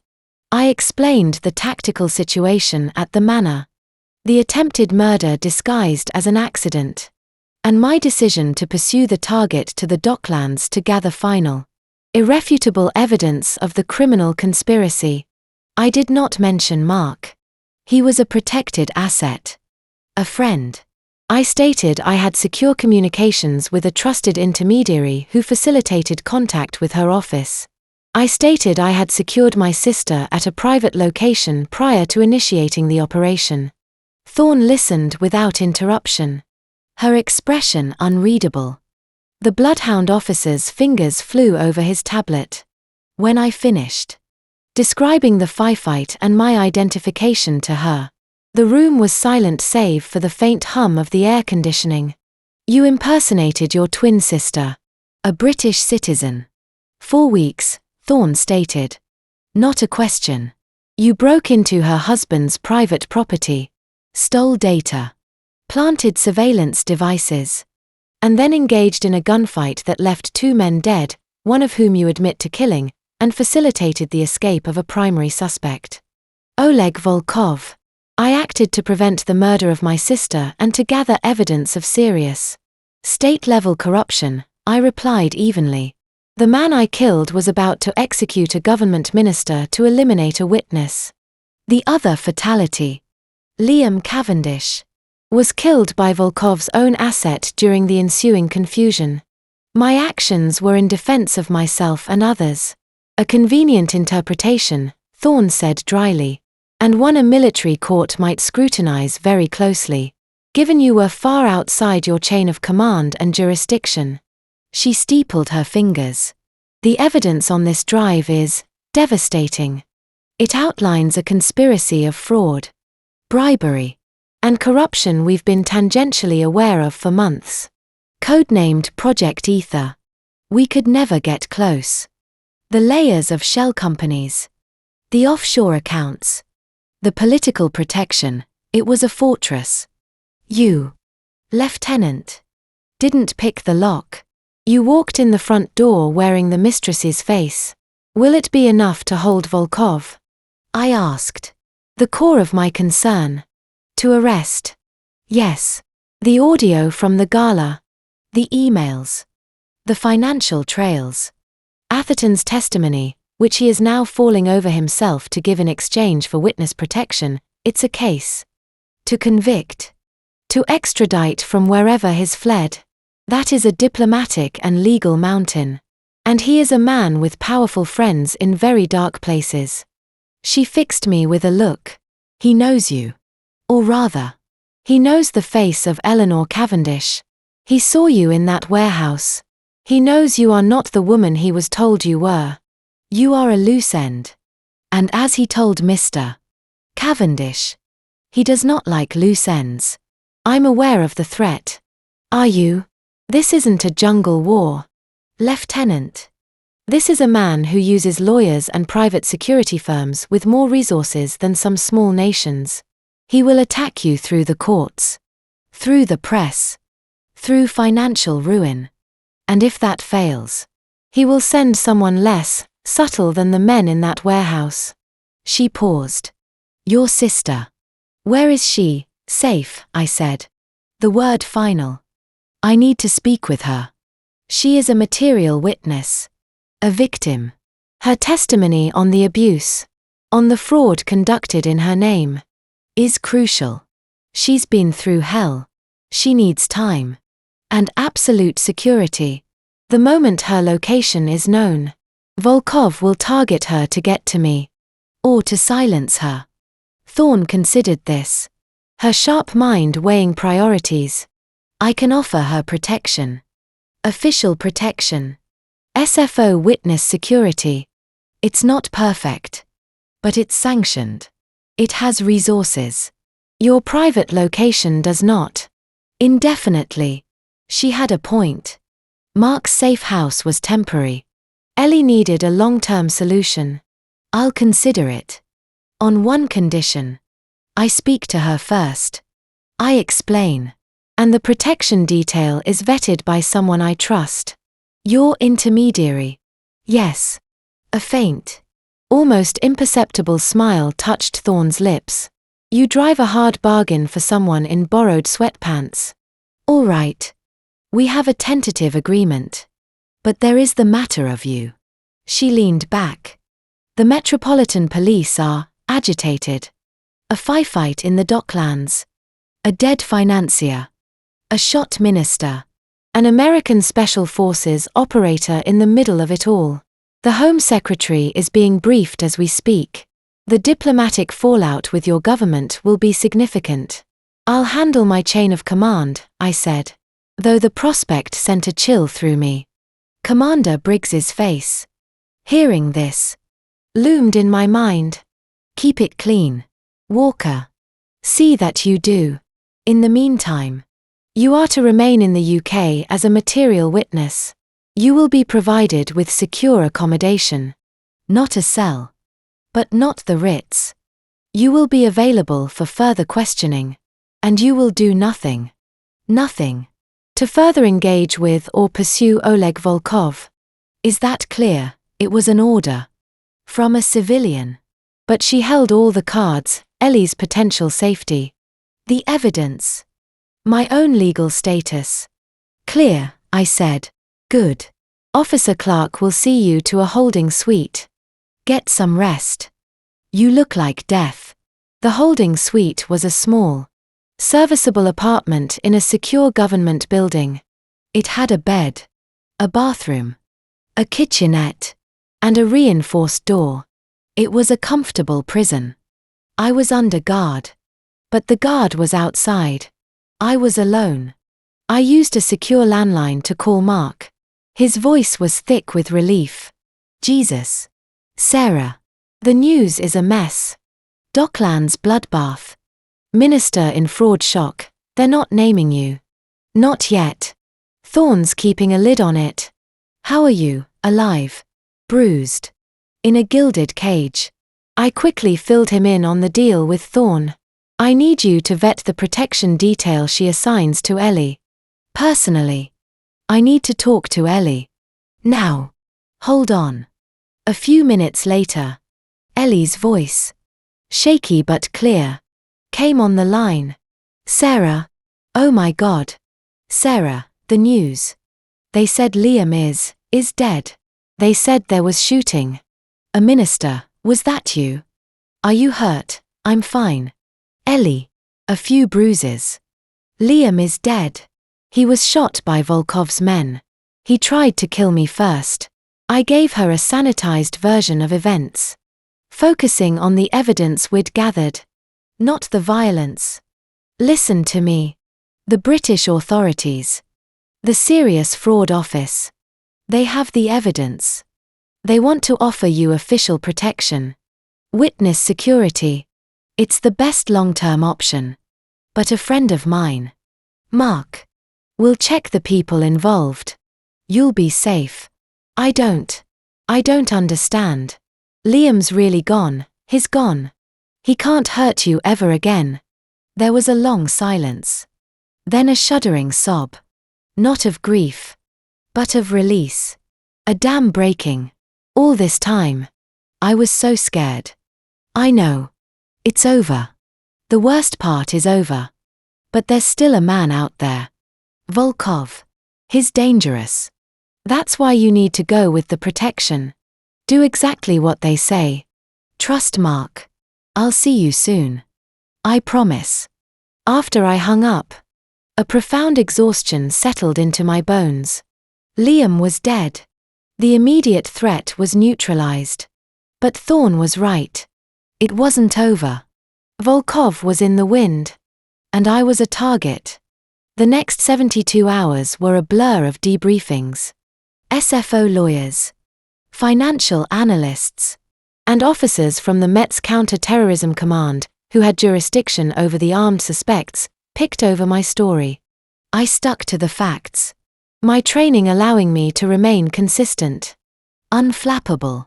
My status as an active-duty U.S. service member created a bureaucratic force field. They couldn't charge me without triggering an international incident. But they could make my life very difficult. Through Mark, I learned that Volkov's private jet had left Farnborough Airport for Zurich an hour after the warehouse shootout. From there, he'd vanished. The Swiss, under pressure, were reviewing the evidence. It was a stalling tactic. He was buying time. On the fourth day, Thorne summoned me to her office. It was a spacious room with a view of the Thames, lined with books on financial law and framed degrees. She looked tired but alert. "Volkov has surfaced," she said without preamble, handing me a tablet. On it was a grainy, zoomed-in photo taken from a waterfront cafe in Limassol, Cyprus. Volkov, dressed in linen, was sipping coffee, looking utterly at ease. The timestamp was that morning. His feeling safe, protected. The Cypriots are unenthusiastic about extradition, given his investments there. So he gets away, I stated. The bitterness like acid in my throat. Not necessarily.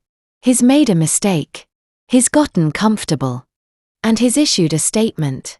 She tapped the screen, bringing up a news article from a financial blog. The headline read, "Russian investor Volkov decries UK smear campaign, vows legal action." I skimmed it. It was a masterpiece of arrogant victimhood. He called the allegations baseless fabrications by a corrupt and jealous competitor, implying Liam was the mastermind who had fooled everyone, including the emotionally unstable and vengeful wife he had tragically tried to help. He expressed sorrow for Liam's untimely death at the hands of unknown assailants and vowed to clear his own name through the courts. He was rewriting the narrative in real time, painting himself as a wronged businessman and Ellie as a hysteric. It was infuriatingly effective. "He's laying the groundwork," Thorne said. "He'll tie us up in litigation for years. By the time we get near an extradition, the political winds will have changed. Witnesses will have faded. And he'll have sanitized his finances further." "There has to be something," I said, my hands curling into fists. "There is. You." She leaned forward. "He's scared of you, Walker. Not of the SFO. Not of the police. Of you. The ghost in his warehouse. The sharp tool that broke in his hand." He mentioned the unstable wife specifically. "He's trying to pre-discredit Eleanor. But he's also sending a message. He sees her, you, as the personal threat." "What are you suggesting?" "I'm not suggesting anything. I'm telling you that my hands are tied. The official investigation will proceed. We will file extradition papers. It will take months. Maybe years. In the meantime, Oleg Volkov sips coffee in the sun. And the memory of what he did to your sister, and what he tried to do to you, festers." Her gaze was unwavering. "I have sworn to uphold the law. I will do so. But the law moves slowly. And sometimes, justice needs a nudge." I understood. She was giving me permission. Without saying the words. A nudge. Not an assassination. A confrontation. A final lesson. Delivered not by a court, but by the woman whose life he'd treated as collateral damage. "I'd need leverage," I said quietly. "He won't meet with me. He might. If he thinks he can finally tie up that loose end. If he thinks he can get to the unstable wife and silence her for good. His arrogance is his weakness. He believes he controls chaos. You need to speak his language. The language of business. and the language of force. An idea, dangerous and glittering, began to form. The final payment. The duffel bag from the warehouse. It was recovered. Yes, it was. 500,000 in used notes. Evidence. What if it went missing? What if a certain interested party learned that Eleanor Cavendish, in her grief and instability, had taken it? That she was making wild threats, wanting to make a deal, to sell her silence, or to use the money to disappear? Thorne's eyes narrowed. Calculating. It's a risk. It puts you directly in his crosshairs. I already am. This brings him to me. On my terms. You cannot kill him, Walker.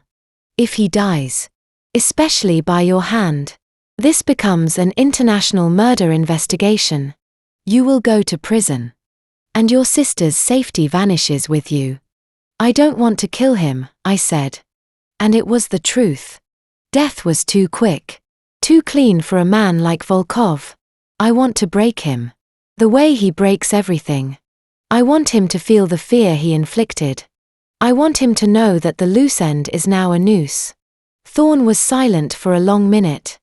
She was weighing her career, the integrity of her investigation, against the cold calculus of real-world justice. Finally, she let out a slow breath. The money is in evidence lockup. I cannot, and will not, authorize its removal. However, she said, opening a desk drawer and pulling out a sleek, encrypted satellite phone.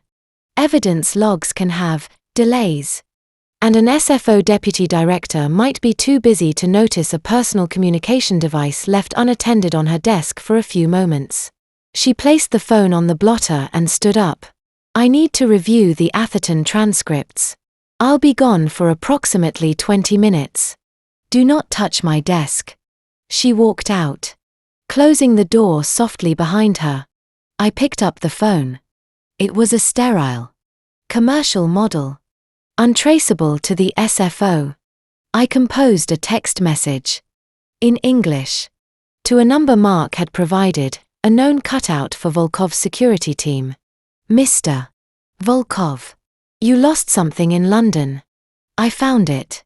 £500,000 buys a conversation. 1 hour. Neutral ground. Come alone. Tell anyone.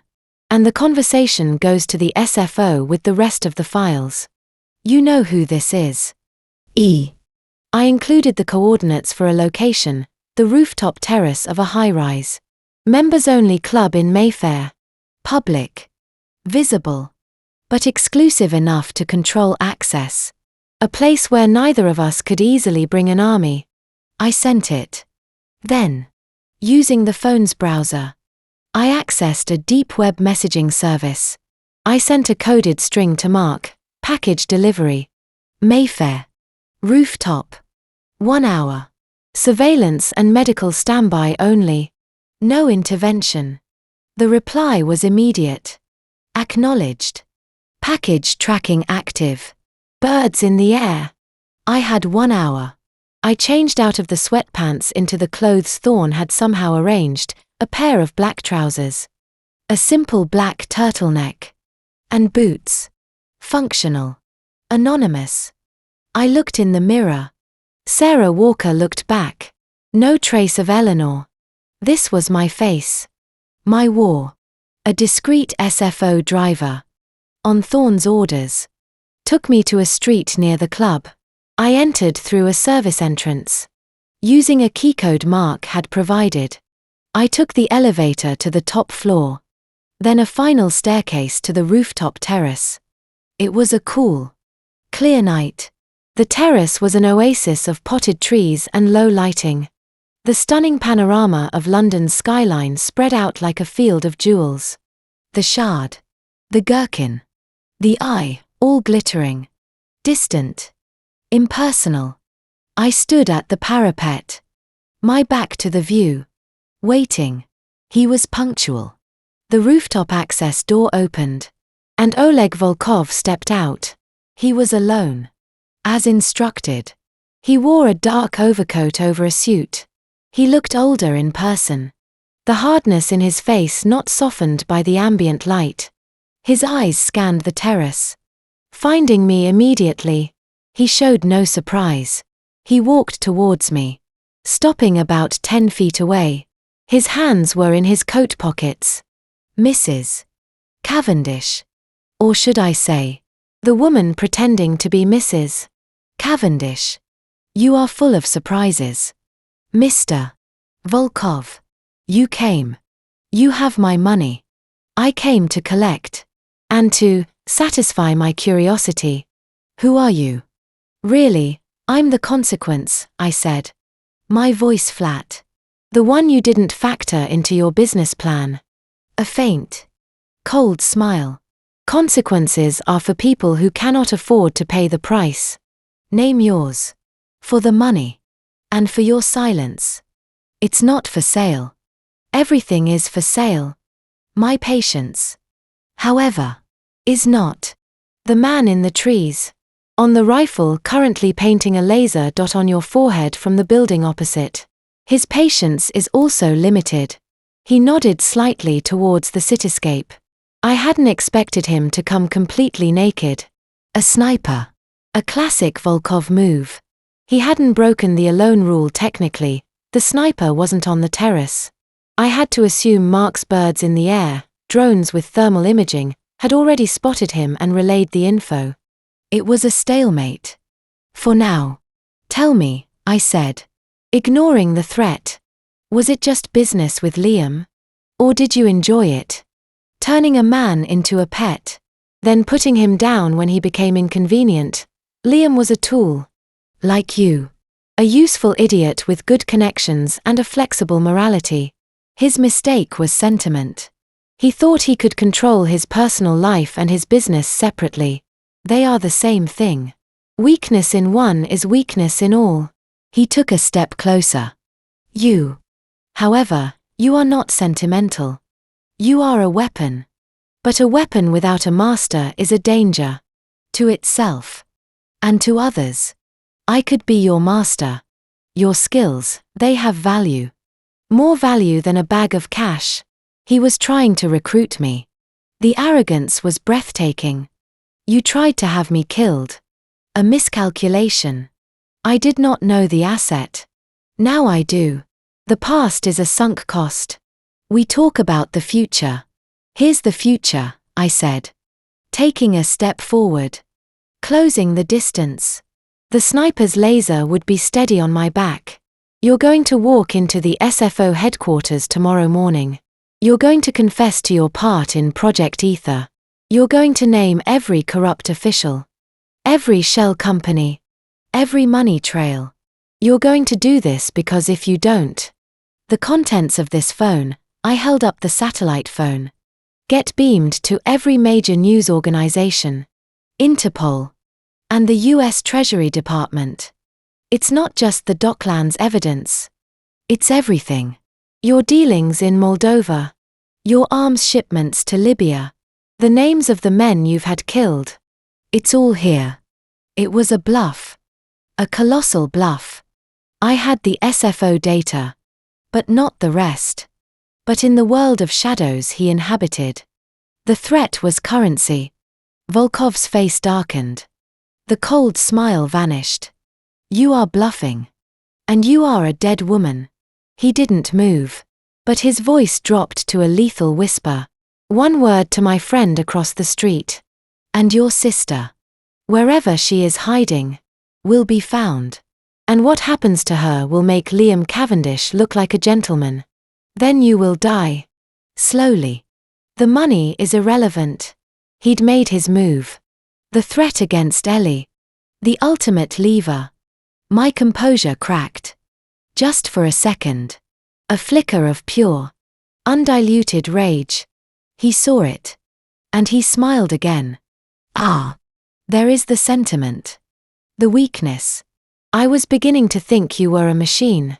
He took another step. We were now 5 feet apart. Give me the phone. And the location of your sister. And I will make your death quick. A trade. I looked at him. This man who thought of people as assets and liabilities, who believed fear was the only real power.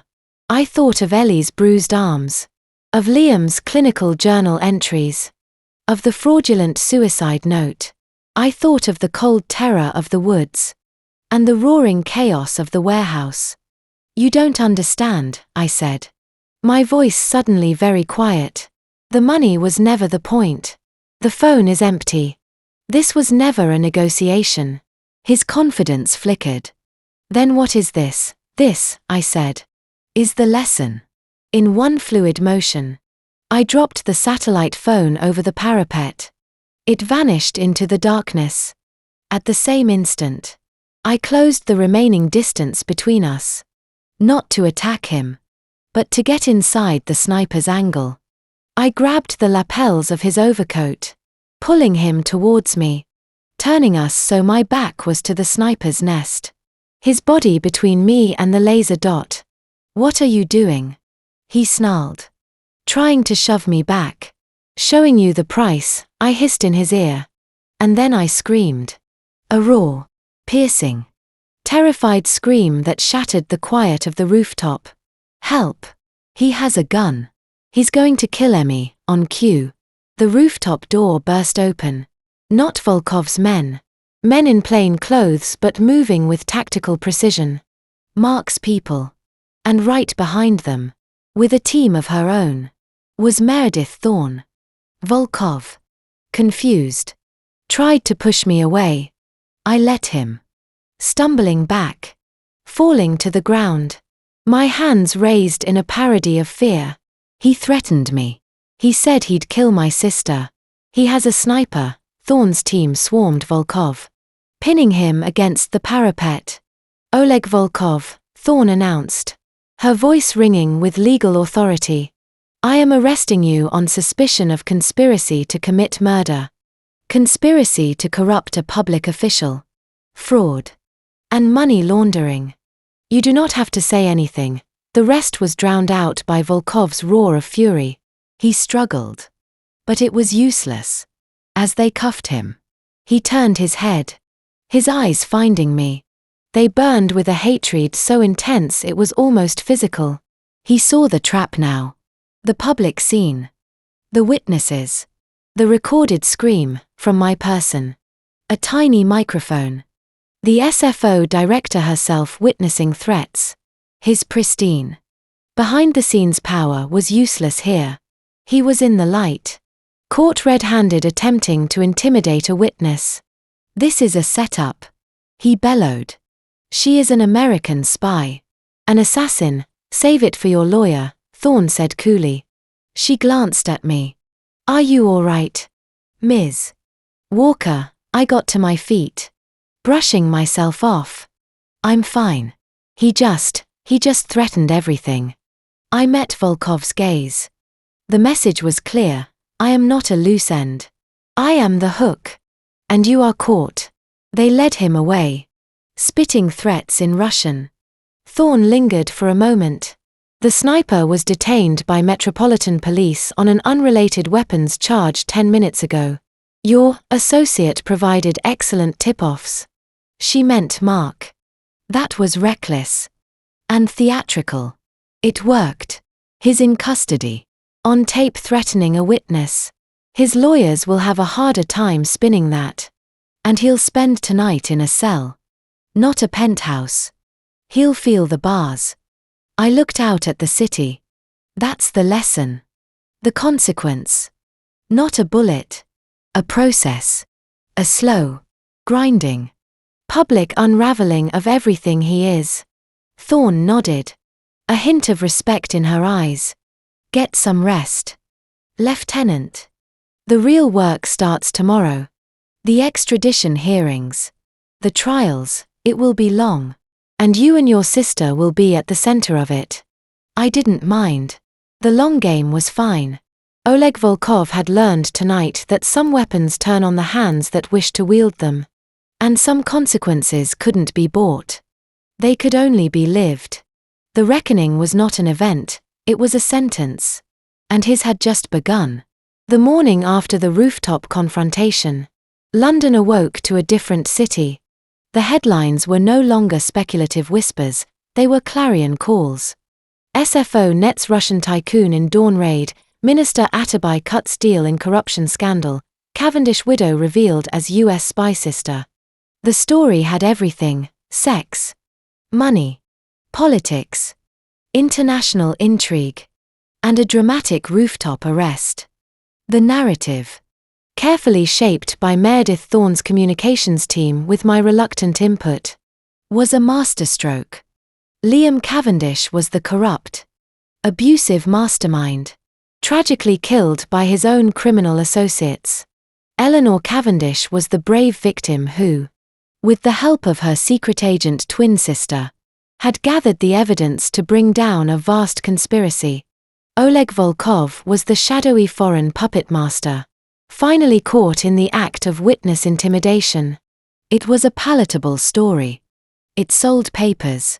It made heroes out of victims and monsters out of the guilty. The messy, violent, illegal parts, my breaking and entering, my theft, my killing of a man in the warehouse, were glossed over, buried under ongoing investigations and national security implications. The official line was that I had been assisting UK authorities after discovering my sister's plight. A convenient fiction, upheld by the mountain of evidence I'd provided and Thorne's formidable will. My gilded cage at the SFO safehouse was exchanged for a more comfortable, but no less secure, apartment in a nondescript building in South Kensington. Ellie was brought there under heavy SFO protection, vetted personally by Mark.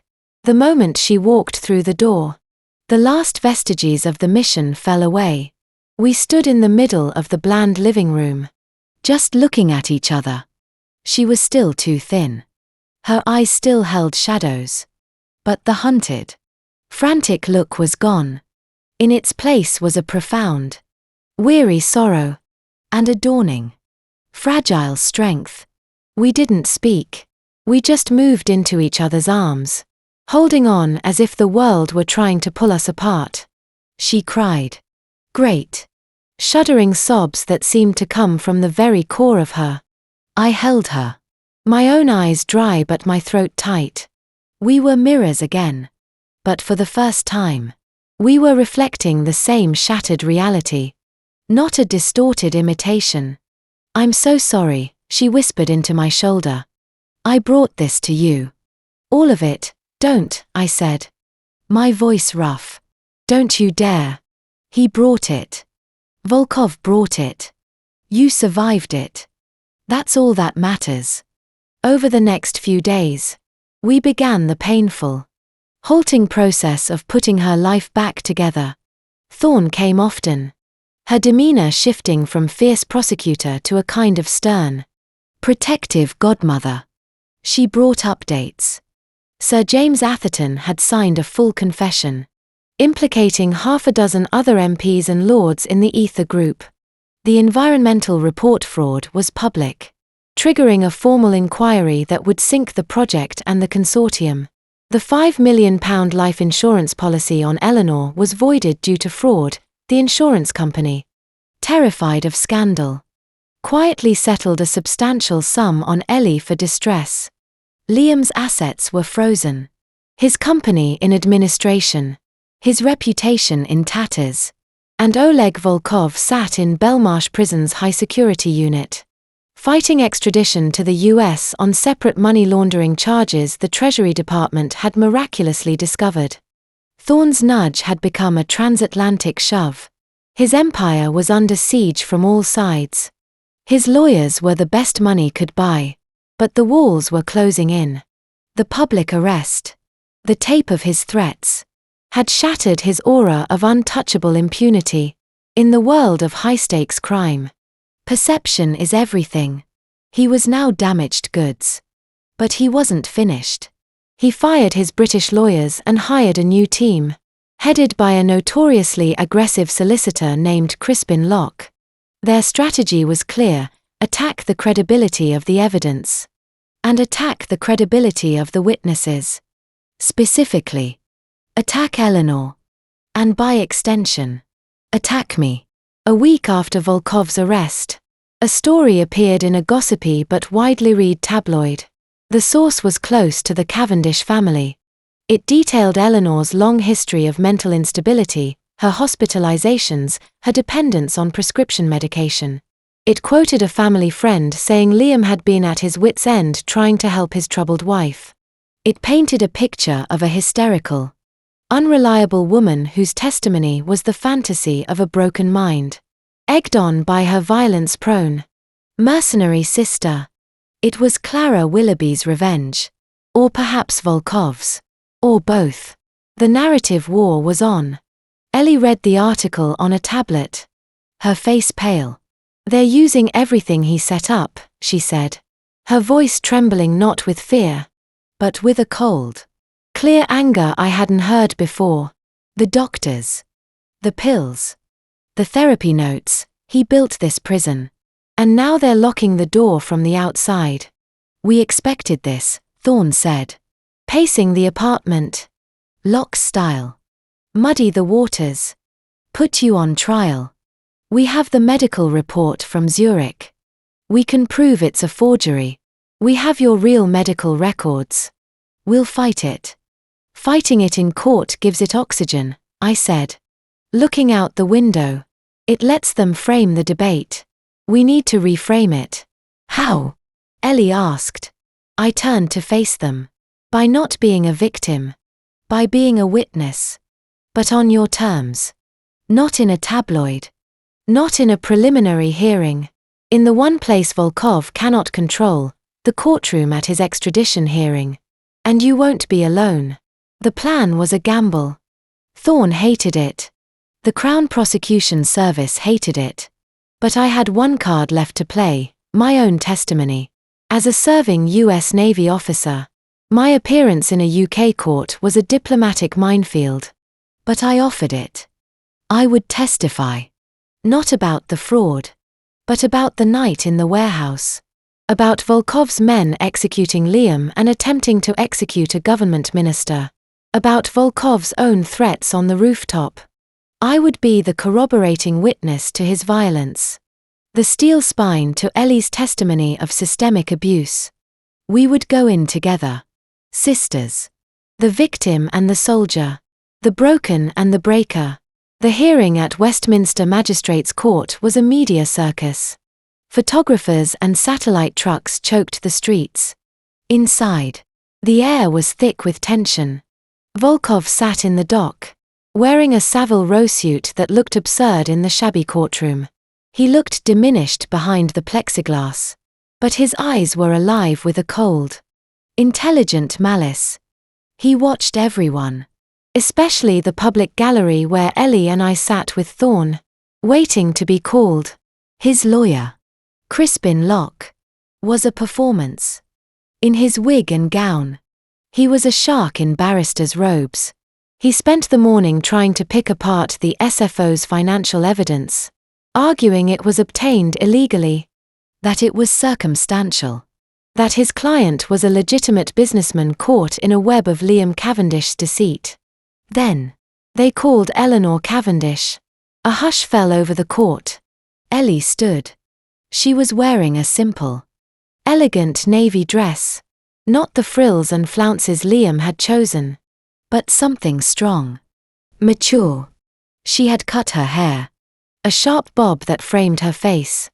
She looked like a younger, softer version of me. She walked to the witness box. Her head high. Her steps firm. The Eleanor who shuffled and apologized was gone. In her place was the woman who had survived. The SFO barrister led her through her testimony gently. She spoke of the marriage. The slow escalation of control. The emotional and physical abuse. She was calm. Factual. Referring to the journals and photos entered as evidence. She described the life insurance policy. The fraudulent medical report. She never raised her voice. The courtroom listened. Rapt. This wasn't a hysteric, this was a forensic accountant of her own destruction. Then it was Crispin Locke's turn. He rose with a theatrical sigh. as if burdened by the triviality of it all. Mrs. Cavendish, or may I call you Eleanor, you have told us a tragic tale. One of a fragile woman, manipulated by a cruel husband. A tale supported, you say, by these journals. He picked up one of Liam's leather-bound books, holding it as if it were contaminated. But isn't it true, Eleanor, that you have a documented history of, let's call it confabulation, of seeing threats where none exist? Objection, the SFO barrister said. Counselor is testifying. Sustained. Ask a question. Mr. Locke, the judge intoned. Locke smiled. Unperturbed. Very well. You were you not, under the care of Dr. Alistair Finch for severe anxiety and depression? Yes. And you were prescribed a cocktail of powerful medications, citalopram, Klonopin, Halcion? Yes. Prescribed under duress. On my husband's orders. To control me. A convenient interpretation. And these episodes of paranoia. The belief you were being watched. That your husband was trying to harm you. Dr. Finch's notes detail these. Do they not? His notes detail what my husband told him to write, Ellie said, her voice gaining a steely edge. I was not paranoid. I was being terrorized. There is a difference. A difference known only to you. It seems, Locke said dismissively. And this business with your sister. This fantastical story of swapping identities. Of her. A trained killer. Impersonating you for weeks. Isn't that the stuff of spy novels, Eleanor? Or the delusion of a mind under tremendous strain? Seeking a rescuer. Even an imaginary one. He was good. He was weaving the official story, the one we'd created, into a proof of her insanity. The room seemed to lean in. Ellie looked at him. Then her gaze shifted past him. To the dock. To Volkov. She held his gaze for a long second. And I saw a flicker of unease cross his stone face. Then she looked back at Locke. It does sound fantastical. Doesn't it? She said. Her voice clear and carrying. That a woman could be so broken that her only hope was to become someone else. That her sister loved her so much she would walk into a lion's den wearing her skin. It sounds like a fairy tale. Or a nightmare. But it happened. And the proof is not in my mind. Mr. Locke. The proof is in the financial records your client and my husband stole. The proof is in the body of Sir James Atherton's political career. The proof is sitting in that dock. She pointed a steady finger at Volkov. And the proof is that I am standing here. Alive. While the man who swore to protect me lies dead by the hand of his associate. You can call me fragile. You can call me unstable. But fragile things don't survive being crushed. I did. And I am here to make sure the man who helped turn the screw answers for it. The courtroom was utterly silent. Locke opened his mouth. But no quick retort came. Ellie had broken his script. She had taken the label of victim and forged it into a weapon. No further questions, he muttered. Sitting down. The judge called a recess. In the hallway. Thorne gripped Ellie's shoulder. Magnificent, she whispered. Then it was my turn. My appearance caused a stir. I was in civilian clothes. But my bearing gave me away. I took the oath. My voice flat and American in the wood-panelled room. The SFO barrister was brief. He had me confirm my identity. My rank. He took me to the night at the Docklands warehouse. I described what I saw and heard. Liam and Volkov discussing the bribe. The arrival of the duffel bag. The arrival of Volkov's cleanup crew. The execution of Liam Cavendish. The attempted execution of Sir James Atherton. My voice was a monotone. A military after-action report. When I described shooting the gunman to save Atherton, I stated, I used necessary and proportionate force to prevent a murder. The barrister entered the ballistics and forensic reports that supported my account. Then Crispin Locke rose. He looked at me with open contempt. "Lieutenant Walker. Or is it Ms. Walker? It's so hard to keep track of your aliases." He let the jab hang. "You are a trained killer. Are you not? I am a United States Navy SEAL. I am trained in weapons and tactics. In assassination, infiltration, deception, objection, badgering, sustained." Locke switched tack. "You admit you were impersonating your sister, Eleanor Cavendish, for a period of weeks. You lied to her husband. You broke into his property. You stole data. In short, you committed a series of serious crimes in the United Kingdom. I was gathering evidence of more serious crimes, including conspiracy to murder my sister, a vigilante. Then, taking the law into your own hands. And in the process, you provoked a confrontation that led to the death of Liam Cavendish. Liam Cavendish was killed by a man named Igor Vitsin, a known associate of Oleg Volkov, who was attempting to eliminate all witnesses. I did not provoke that, I interrupted it. But your presence, your interference, created the volatile situation. Did it not? If you had gone to the proper authorities, perhaps Mr. Cavendish would be alive today." I looked at him. Then at Volkov. "If I had gone to the proper authorities, Mr. Locke, your client would be sipping coffee in Cyprus. Minister Atherton would be selling his vote. And my sister would be dead in a staged suicide." Liam Cavendish made his choices. He chose to work with a man who views human beings as disposable assets. His death is on Volkov's hands. And on his own. Not mine. Locke's face flushed. He was losing. And he knew it. He resorted to theatrics. And the rooftop. This melodramatic encounter. You lured my client there under false pretenses. You staged a scene. You screamed like a banshee to have him arrested. This is the behavior of a stable person? Or of a manipulative, ruthless operative trying to tie up loose ends? I leaned forward slightly, my hands on the rail of the witness box. Your client, Mr. Locke, came to that rooftop because he believed he could buy or threaten his way out of justice. He brought a sniper to murder me. He threatened to torture and kill my sister. I did not lure him, I presented him with a mirror. And he showed the world exactly who he is, a man who believes the only language is violence and money. The only thing staged was his own character. And the court is now witnessing it. Locke sat down. Defeated. The hearing was effectively over. The magistrate ruled that the evidence was sufficient. And Oleg Volkov was to be committed to the Crown Court for trial. And held pending the U.S. extradition request. As the guards led him away, he turned one last time. His eyes weren't on the judge. Or on Thorne. They were on me. The hatred was still there.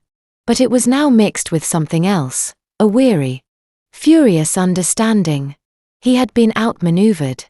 Not by a government, but by a woman. The loose end had become the knot that bound him. Justice, as Thorne said, would be slow. The trials would take years. But the outcome was now inevitable. Volkov's power, his mystique, was broken. He would spend the rest of his life fighting in courtrooms. His assets frozen. His name synonymous with corruption. It was a fate worse than death for a man like him, irrelevance. Followed by a slow, public decay. A month later, Ellie and I were on a terrace overlooking a quiet, sun-drenched bay on the coast of Portugal. The SFO had, with surprising speed, agreed to a temporary relocation. Ellie needed sun, peace, and distance from the British press. I needed to be with her, and to face the music from my own chain of command. We sat at a small iron table, drinking strong coffee. The scars were still there, On both of us. The physical ones on my ribs. The deeper, invisible ones on her soul. But we were breathing. The air was clean. I got a letter, Ellie said. Looking out at the sea. From Meredith. Volkov's Swiss bank has agreed to cooperate. They're unfreezing some of the assets that were solely in my name. The ones Liam hadn't plundered yet. It's a lot of money. It's yours, I said. Build whatever life you want. I don't know what that is yet, she admitted. But for the first time, I get to choose. She looked at me. What about you? The Navy. I'd had the call with Commander Briggs. It had been intense. There would be a formal inquiry. My career as a SEAL was likely over. The unauthorized leave. The international incident. The civilian deaths, it was too much. But, in a twist I hadn't expected, Briggs had also said, the intel you gathered, Walker, it's being looked at by some very serious people at Langley. They're impressed. Not with your methods.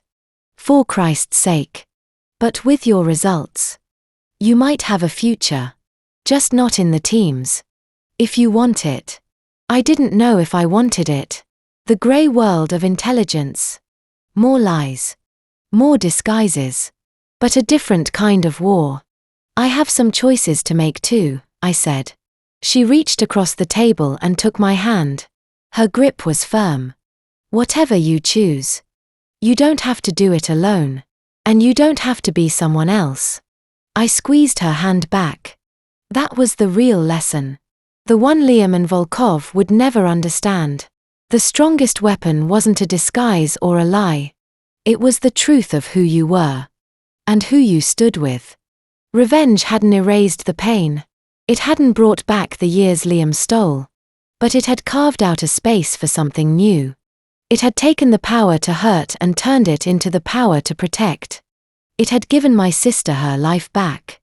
And in doing so, had given me back my sister. The sun warmed our faces. The future was an open question. Not a prison sentence. The past was a scar. Not a chain. We sat in silence. Two sisters who had walked through fire. One disguised as the other. And had emerged. Side by side. As themselves. The lesson was over. The living could finally begin.